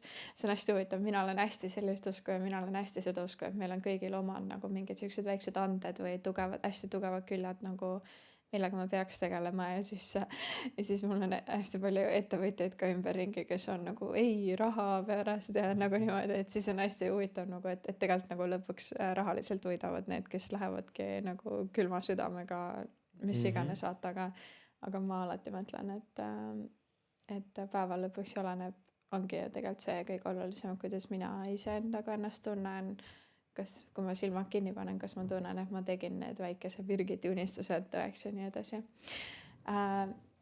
Ma pean ajaliselt hakkama otsi kokku tõmbama, ma tahaks küll sult tegelikult veel, me natukene enne tegelikult rääkisime seda, aga ma lihtsalt tahaks siia lõppu kuidagi panna selle mõtte, et kuna sul on Austraalias tegelikult väga pikk kogemus ja sa oled just nagu kohe ka seda pikka teekonda justkui nagu lõpetamas, mis on midagi, mida sa ütleksid nagu nendele eestlastele, kes on kahe vahel, nagu ma just rääkisin, kes ongi, et sa oled siin nagu mingis mõttes elu üles ehitanud, aga nüüd oled selle suure dilemma ees, et mida teha. Mida sa ütleksid neile? Ma ütleks niimoodi, et see on jälle individuaalne. Et kui see on nii individuaalne, et mida mina usun, on mitte keegi ei tea, mis on meie jaoks parem kui meie ise. Ja kui on võimalusi, kui on raha, kui on tuttavaid, ma usun, et see käib absoluutselt iga asja kohta. Ma tuleks tagasi selle juurde, mis sa enne mõtlesid, et sina usud sama, et meil on mingi tee. Ütleme, meil on see tee ette määratud, aga meil on vaba tahe. Me võime, see on ette määratud tee, aga me võime teha otsuseid, mis viivad siit eemale. Ja siis läbi nende praktikate ja asjade, mida ma teinud olen, ongi niimoodi, et ütleme, kutsume seda siis hingeteeks, intuitsioon. Hingetee läheb seda viisi ja oma mõtete eemaldamisega siis, need mõtted, need harjumused ja need uskumused, mis meil peas on, nende eemaldamisega me saame ühendada oma südamega, oma hingega, mis on ühenduses selle teega. Ja siis läbi küsitluse, see võib olla lihtsalt küsitlus coach'iga või teejuhiga või joogaõpetaja või kes iganes, psühholoog, psühhoterapeut, sõber, läbi avatud küsimuste võib jõuda isik sinna ühendusega südameni ja aru saada. Sellepärast ma ei saakski niimoodi kõiki ühte patta panna, sest meil kõigil on nii individuaalne tee. Aga kas sa oskaksid öelda mingeid küsimusi, mille peal inimene peaks mõtlema? Issand, ma nagu pean täiega mõtlema praegult, et naisena ma lihtsalt tunnen, et võib-olla sinu silmis see tähendab, et ma ei ole üldse ühenduses endaga, aga ma tunnen nagu naisena, mu mees saab täpselt aru, mis tsüklis ma olen, sest et kui mul hakkavad näiteks päevad, siis ma olen mingi oh my god, mina tahan minna Eesti, ma tahan Eestis lapsi kasvatada, ma tahan ema juures olla, mis iganes. Ja kui mul ei ole päevad, siis ma olen mingi ma ei lähe kunagi Eesti. Et see kas see on okei? See on täiesti okei. Okei. See ongi, ja minul ei ole mingid Kas eelarvamus see siis sinust. ikkagi tähendab, et ei ole nagu tegelikult siis ühenduses? Sa Et ei- oled nagu sa ei ole tuulelipp teadlik. veits? Sa ei ole lihtsalt mulle tundub, et sa ei ole teadlik, et tol hetkel, mis juhtub, et kuna kui naistel on siis see tsükkel, on väga raske aeg. Füüsiliselt, emotsionaalselt on väga raske aeg ja tundub, et tol hetkel sa vajad seda lähedust. Kus me kõige esimesena lähedust saame? Ema, isa. Ja siis tol hetkel sulle tundubki, et lihtsalt mitte midagi ei ole vaja, sul on vaja nende seda lähedust, aga järgmine kord, mida sa teha saad, on, eriti kui tema toob välja selle, kui sa ise aru ei saa, on suurepärane, et nii see suhe toimubki. Kui tema suudab sulle ilusti välja tuua ja kui ta suudab luua siukse keskkonna, kus sa ei tunne halvasti ja ta toob välja selle, siis sealt edasi sa saad, see tundub, jah, ma tunnen praegu ja selle asemel, et süüa krõpsu, komme, šokolaadi, teha neid kõiki punkte, mida ma tavaliselt teinud olen, mida ma saaksin praegu teha iseenda jaoks, et ma saaksin iseendale seda komfortit tunda. Ma arvan, et sa Et ei pea hakkama asju pakkima kohe. ei, see, et sa siin seda juba teed, on märk sellest, et sa oled iseendaga ühenduses. Ja me kõik oleme ja siis see, kuhu ma tahtsin veel ennem jõuda sellega on, et meil on see teekond ja siis kui me saame, ütleme nii, mõtted saame eemale ja kui me õpime selle elu märke lugema, intuatsiooniks kutsutakse seda, ja siis ongi väga lihtne siin teel minna, et ütleme niimoodi, minu see teekond, kui ma olin Balil, see teekond nägi ette Eesti minna, et iseendaga tööd teha, aga mu mõte tahtis nii väga Austraaliasse minna tagasi, ettevõtlast alustada ja seda imago luua ja seda brändi ja siis ma tulin tagasi südamesse. Märgid olid seal, meil on, elu annab meile kogu aeg märke. Üks sõber, ma ei tea, kas see on kellegi ütles, aga mul sõber kunagi on kirjutanud sellise ilusa asja, et ära eira elu märke, muidu elu paneb su paika. Ja kui me eirame, meie teekond on siia poole minna, ütleme paremale poole, on siia poole minna ja me tahame nii väga, lähen sinna Austraaliasse ja teen seda, siis me saame nii valusad õppetunde, vaimselt, füüsiliselt, meil võivad kehast tulla mingid haigused ilma mingi eelneva põhjuseta. Ja siis see haigus on lihtsalt märk sellest, et me peame selle suuna sinna poole tegema, sest et see on meie hingetee, et me võime minna mõistuse teed ja ka hingeteed. Aga ma ütleks siia veel, kuna lõpp on peaaegu käes, et inimestele, kes vaatavad seda ja otsivad, kuidas iseendast paremini aru saada ja närvisüsteemi rahustada võib-olla või kuidas vähem negatiivseid mõtteid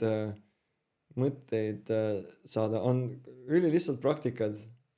Teoorias on kõik lihtne, praktikas ei ole. Enesetöö on kõige raskem töö, mida ma elus teinud olen ja ma olen teinud väga füüsiliselt raskeid tööd. Aga ta on ka kõige tasuvam. Ja telefon enne magamaminekut ja ärkamises 30 minutit vähemalt, mitte näppida. Enne magamaminekut tumedad valgused, punane valgus, siuke sinisest valgusest eemale hoida, mitte süüa 3-4 tundi ideaalselt enne sööki, enne magamaminekut. Hea uni suletud tuba, hea temperatuur, värske õhk ideaalis, need on ideaalis, aga kuidas kellegil uni on väga tähtis. Teine asi on söök, mitte kohe süüa, kui üles ärgata. Lasta kehal üles ärgata ja mitte kohe telefoni minna. Lasta kehal veits üles ärgata, liikuma ja siis mingi hetk, et ei ole sellist asja, et me peame kohe sööma või me peame kohe midagi tegema, et me kõik oleme nii erinevad ja siis kuula oma keha. Et see, et meil mingi DNA kellegiga samasugune vanemate või vanavanematega on, ei tähenda seda, et meiega kõik täpselt samamoodi juhtub või me peame samamoodi elama. Et me saame ennast väga ümber programmeerida ja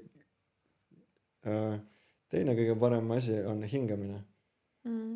Hommikul esimese asjana üles ärgates, ütleme alarm käis ära, paned selle alarmi 5 minutit varem, lükkad alarmi kinni ja siruli oled maas, paned silmad kinni ning hakkad sügavalt nina kaudu hingama ja enamus meist hingab siia ülemisse kopsa ossa, aga hingad alumisse, punitad nagu kõhu välja õhuga ja siis kopsad tulevad järgi ja ütlemegi 4 sekundit sisse, 2 sekundit võib olla siuke puhver, kus mõttes mõni inimene vajab ümber mõtlemist, sest et kuna nad alustavad, siis on raske nagu sisse hingata ja mis ma nüüd tegema pean. Et võib-olla teha 4 sekundit sisse, 2 sekundit hoida ja siis 4 või 5 sekundit välja. Et ideaalis välja hingamine toimuks pikem kui sisse hingamine, sest et sisse hingamine on tuli.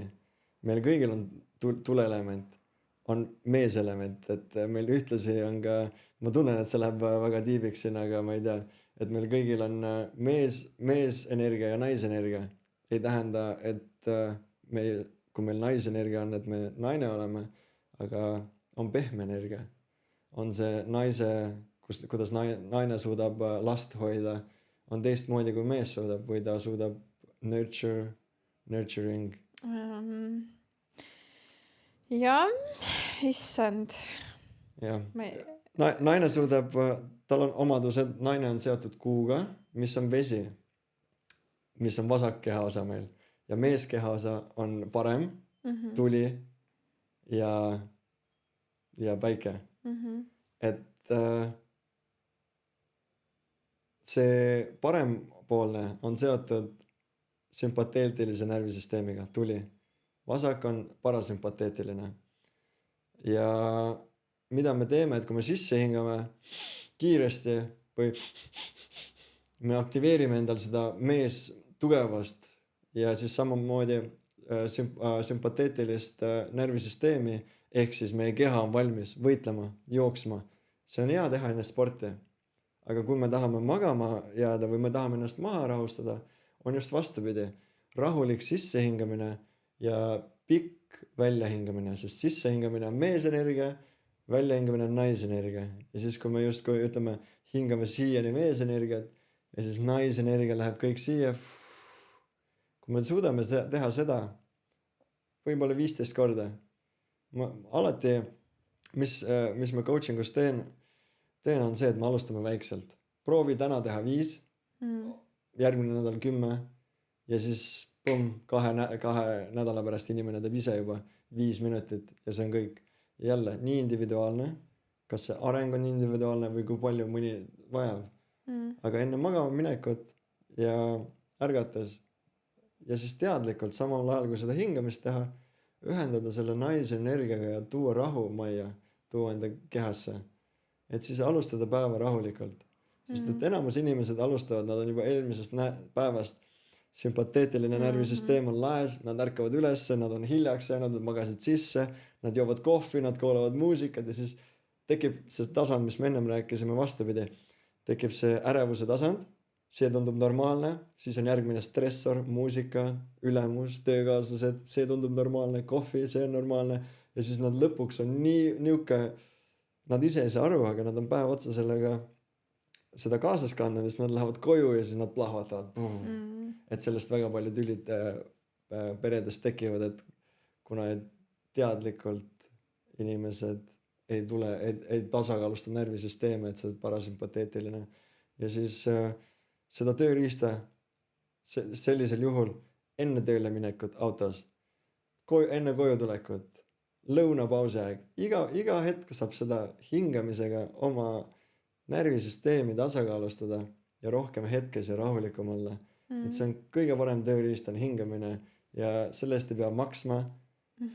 Natukene oleks hea, kui oleks keegi, kes on sellega varem tegelenud, et natukene anda nõu, sest neid hingamisstiile on ka nii palju erinevaid ja inimesed on erinevad nagu ajaliselt, kui palju nad saavad teha ja mis neile vajalik on, aga see on esimene tööriist, mida ma jagaks.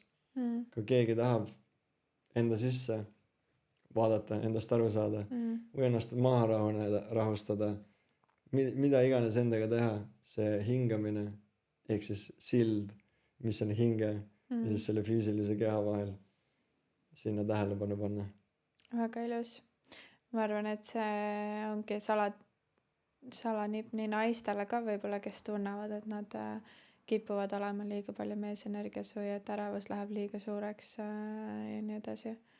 Et minu meelest viimasel ajal vähemalt on aina rohkem kuidagi üldse maailmas nagu see shift on kuidagi käinud, et naised aina rohkem kuidagi hakkavad maad vallutama ja kogu nagu need suhtedünaamikad ja asjad on aina rohkem minu meelest ümberringi nagu paigast ära kuidagi. Kahjuks on see nii jah, et mis on meesenergia ja kust see tuleb, et toome näite siis ristiusk, Jumal on mees, hakkab sealt pihta, kes 20-30 aastat tagasi ettevõtte juht oli ainult mees, mehel oli õigus, sealt tulebki see tugev maskuliinne energia ja kuna nüüd naised on just saanud, ütleme nii, rohkem vabadust või saavad tasakaalustada, nad peavad võitlema, eriti korporatsioonides, ettevõtetes on see väga tihti, nad peavad võistlema meestega, aga naise jaoks on see tegelikult väga, see on meesenergia ja kui nad seda liiga palju teevad, siis nende enda keha tasakaal läheb paigast ära. Ja sama meestel, et tegelikult see käib vastupidi ka, et need mehed, et kuna naised on nii maskuliinsed, mitte füüsiliselt, vaid vaimselt, nad peavad võitlema, nad ütlevad mehele, mida teha, et mehed muutuvad rohkem naiselikumaks ja et tasakaalu luua ja nüüd ongi, et ideaalne suhe olekski see, millest sa ennem rääkisid, kus kõik on avatud ja teadlikud ja meesenergia, mehel on mees ja naisenergia tasakaalus. See ei tähenda, et mees peab dominantne olema ja ta peab olema tugev ja kange ja minu uskumuste jaoks mees võib näiteks olla mitte nagu naine, aga ta võib olla pehme, ta ei pea olema pehme oma sõpradega, ütleme niimoodi pehme siis avaldama oma emotsioone, kui ta ei suuda alguses. Aga ideaalis, kui me tahame terviklikku ja healthy, tervislikku suhet oma sõpradega, siis me avaldame oma emotsioone. Ja sõbrad, kui nad on avatud, kui nad on õiged sõbrad, siis me saame rääkida nendest. Ja sellest see ongi üks põhjustes, mis ma coachingus õppisin, on see, et kuidas me, eriti mehed, me surume oma emotsioonid alla, isegi armastus, viha, kõik need asjad me surume alla ja siis nad ladestuvad meie kehas, lümfisüsteemis ja mis esimene märk on siis energia meie kehas liigub. Kui me surume ühte teatud emotsiooni, ütleme viha, siin ilusti maks, siin ladestub viha ja siis kui me surume seda viha alla oma elus piisavalt palju, siis alguses tekib energiline plokk, mida me väga ei tunne, sest inimesed ei ole väga oma energiaga ühenduses. Siis teine asi, mida me tunneme, on valu. Võib-olla tekib isegi siuke selgroo tõmbab kõveraks, kui on pikalt, sest et see on nii tugevalt, see keha hoiab seda emotsiooni seal, et inimene ei näita välja ei pisaratega, ei füüsiliselt, ei vaimselt ja siis see lihtsalt hoiab seal nagu väike pomm, mis tahab lõhkeda. Ja siis kolmas etapp on haigus. Inimesed juhtub haigus seal. Et käib seal nendes etappides ja siis väga lihtne ongi tegelikult, mida ma olen õppinud, on lihtsalt siuke lihtne harjutus. Sa venitad selle maksa välja, paned mingi teatud hingamise ja lihtsalt koputad siia. Ja alguses ei pea isegi teadlikult, nagu sa ei pea aru saama, miks see viha on või mis on, aga ta hakkab vallanduma. Ja siis mida rohkem ta vallandub ja kui inimene on teadlik, siis ta, ahaa, see tuleb, sealt tuleb, see juhtub. Ja siis mida rohkem inimene on teadlik ja mida rohkem ta praktiseerib seda teadlikumalt, seda rohkem ta vallandab seda pommi, mis sealt on. Ja siis üks hetk maks töötab ilusti, puhtalt. See on nii huvitav, see kogu teema. Ma olen ise nii akadeemilises meditsiini perekonnas üles kasvanud ja ma mäletan, ma hästi palju, nagu sa ütlesid, on hästi palju selliseid ise ka meditsiini õppinud, et siis ma üks päev arutasin mehega, et me olime nagu, et issand jumal, et mõtle tegelikult, kui aegade alguses saadik ma oleks pannud sama palju energiat, ressurssi ja finantse, et arendada nagu päriselt spirituaalset ja nagu head päriselt teadust siin maailmas, et õppida päriselt nagu inimkeha ja meie maailmat ja meie universumit tundma, mitte ainult seda versiooni, mis meil nagu täna on, mis on hästi materiaalne ja meile kahjulik. Et nagu uskumatu, kus see maailm siis võiks olla. Üliäge. Kas kui keegi praegu kuulates tunneb, et ta sooviks sinuga ühendust võtta, et teha konsultatsiooni, ma ei tea, kas sa oled tegelikult praegult avatud üldse sellele, aga kus sind üldse leida võib? Ma olen alati avatud, et ma ei tea, äkki sa paned alla kindlasti lingi. Selle lingi ja ma olen alati avatud ja see, et ma ennast ei reklaami ja see on üks põhjustes, miks ma sealt ära tulin, on see, et just see digitaalne, et kui ma reklaamin ja panen üles, siis ma tunnen, et tulevad kliendid, aga need ei ole tegelikult inimesed, kes sealt hingeteelt tulevad, need tulevad kuskilt mujalt. Tulevad sellepärast, et ma tahan raha saada või mul on vaja midagi tahan, aga ajapikku tulevad inimesed lihtsalt sealt ja mõni tuleb läbi tuttavate või tuleb lihtsalt kuskil, ma satun kellega kokku ja siis me hakkame rääkima ja siis okei. Ja siis nüüd ma tegelengi nende inimestega, et need ei ole nii palju ja kuna mu elu on ka praegu sellises muutuvas voolus, et siis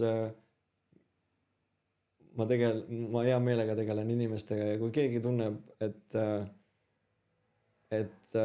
ma saaksin kuidagi aidata, siis võib julgelt ühendust võtta või on keegi teine, aga tahaksin siin ära märkida, et minuga on varem ka niimoodi olnud, et keegi on öelnud, et ma arvan, et mu sõbral või mu pojal oleks sinu abi vaja, aga nii see ei toimi.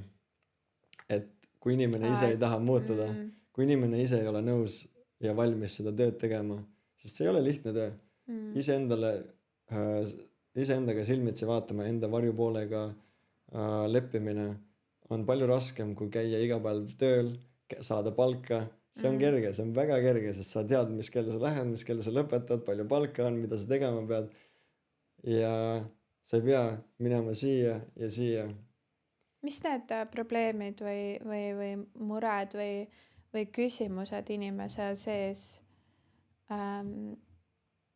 on, mida sa saaksid välja tuua, kes võiks mõelda teraapia või sinu juurde tulemisele?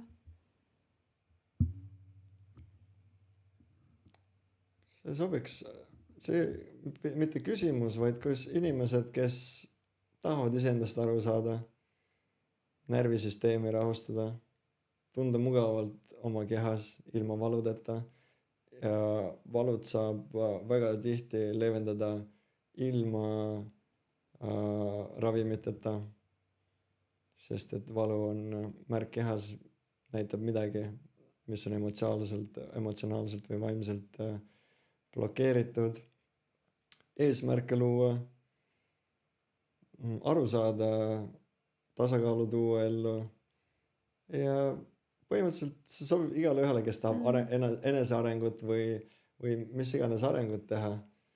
Ja tavaliselt on niimoodi, et me teeme mingi 15 minutit, 5-15 minutit me räägime juttu ja siis vaatame, kas see inimese energia on see, millega ma tahaksin tööd teha, kas see inimene tunneb, et kas mina olen see inimene, kes suudab pakkuda seda keskkonda, kus nad julgevad ja saavad rääkida. Ja see ongi kahjuks selle enesearengu teekonnal pole mul väga palju meessõpru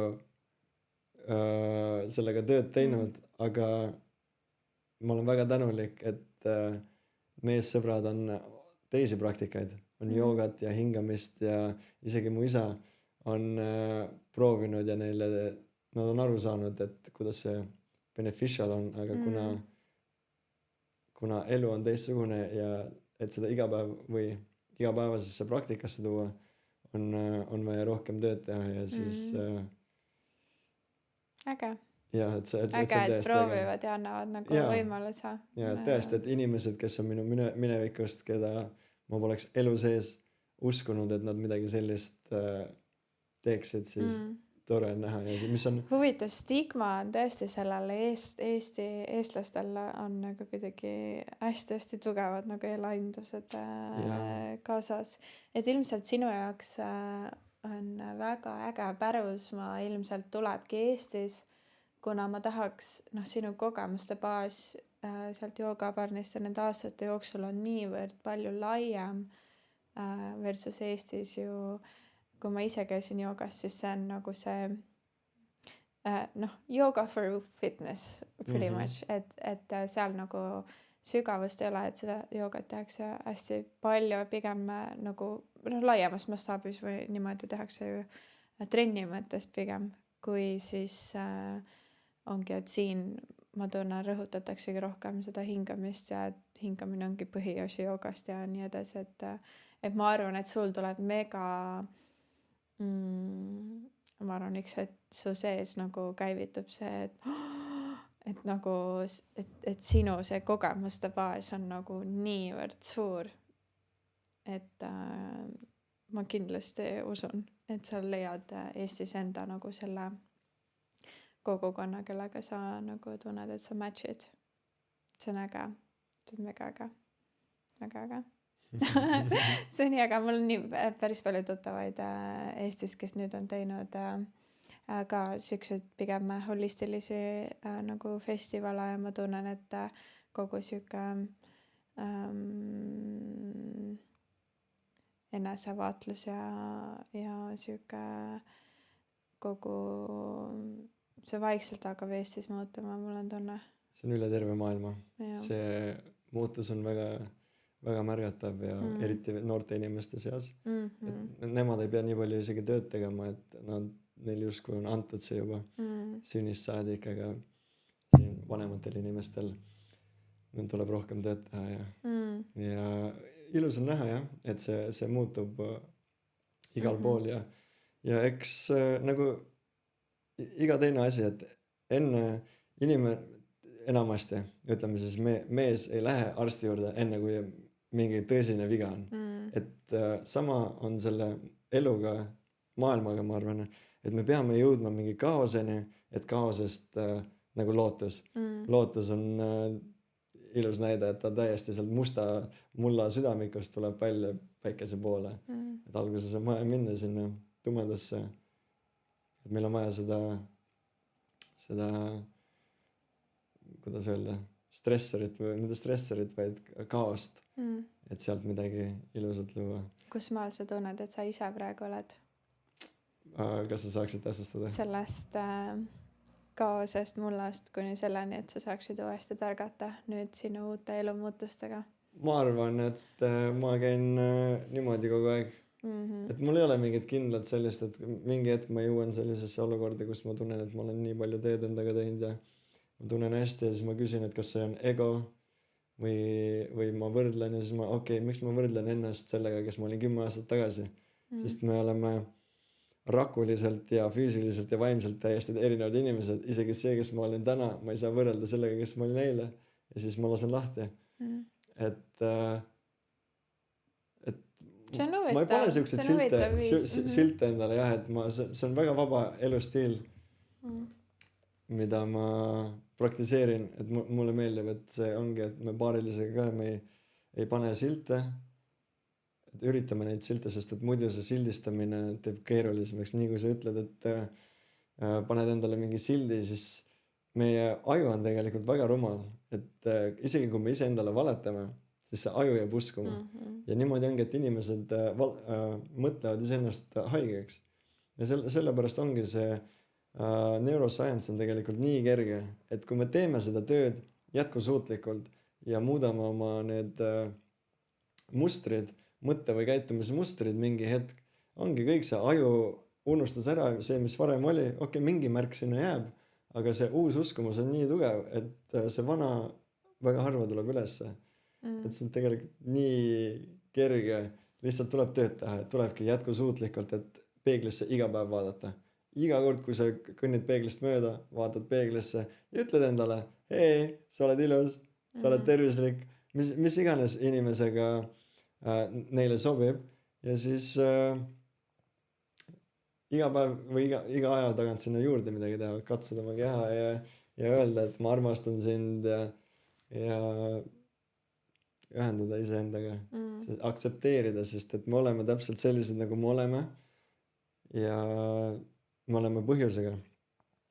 Teine, üks asi on veel, mida ma siin tahaksin jagada, et kuna me oleme selle hingeteest rääkinud päris palju, et kuidas siin hingeteel olla, et siis samuti ma tahaksin välja tuua, ma rääkisin aktsepteerimisest ja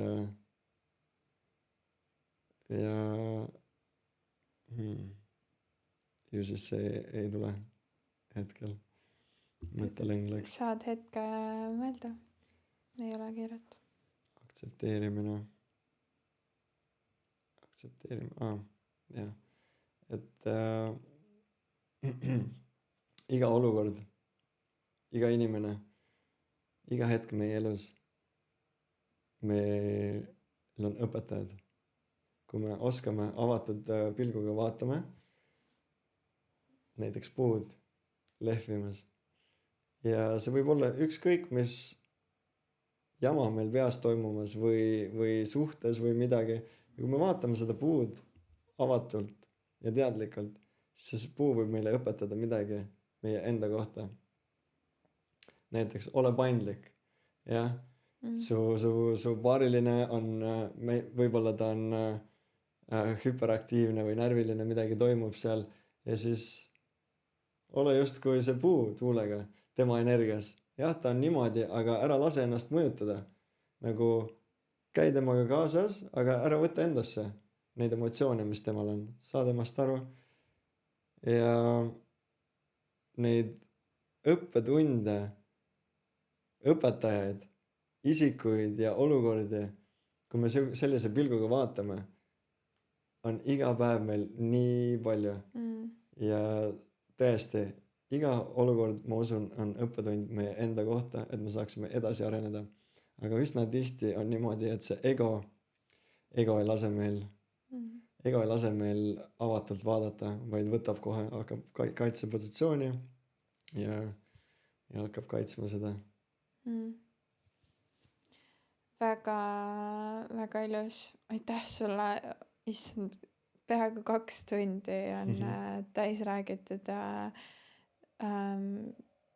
uskumatu, sa ütlesid, et sa ei ole kunagi teinud podcasti ja vaata, kui annad mehele õige teema, siis tuleb nii ilusasti kõik välja. Ma ei oskaks seda kuidagi kokku võtta.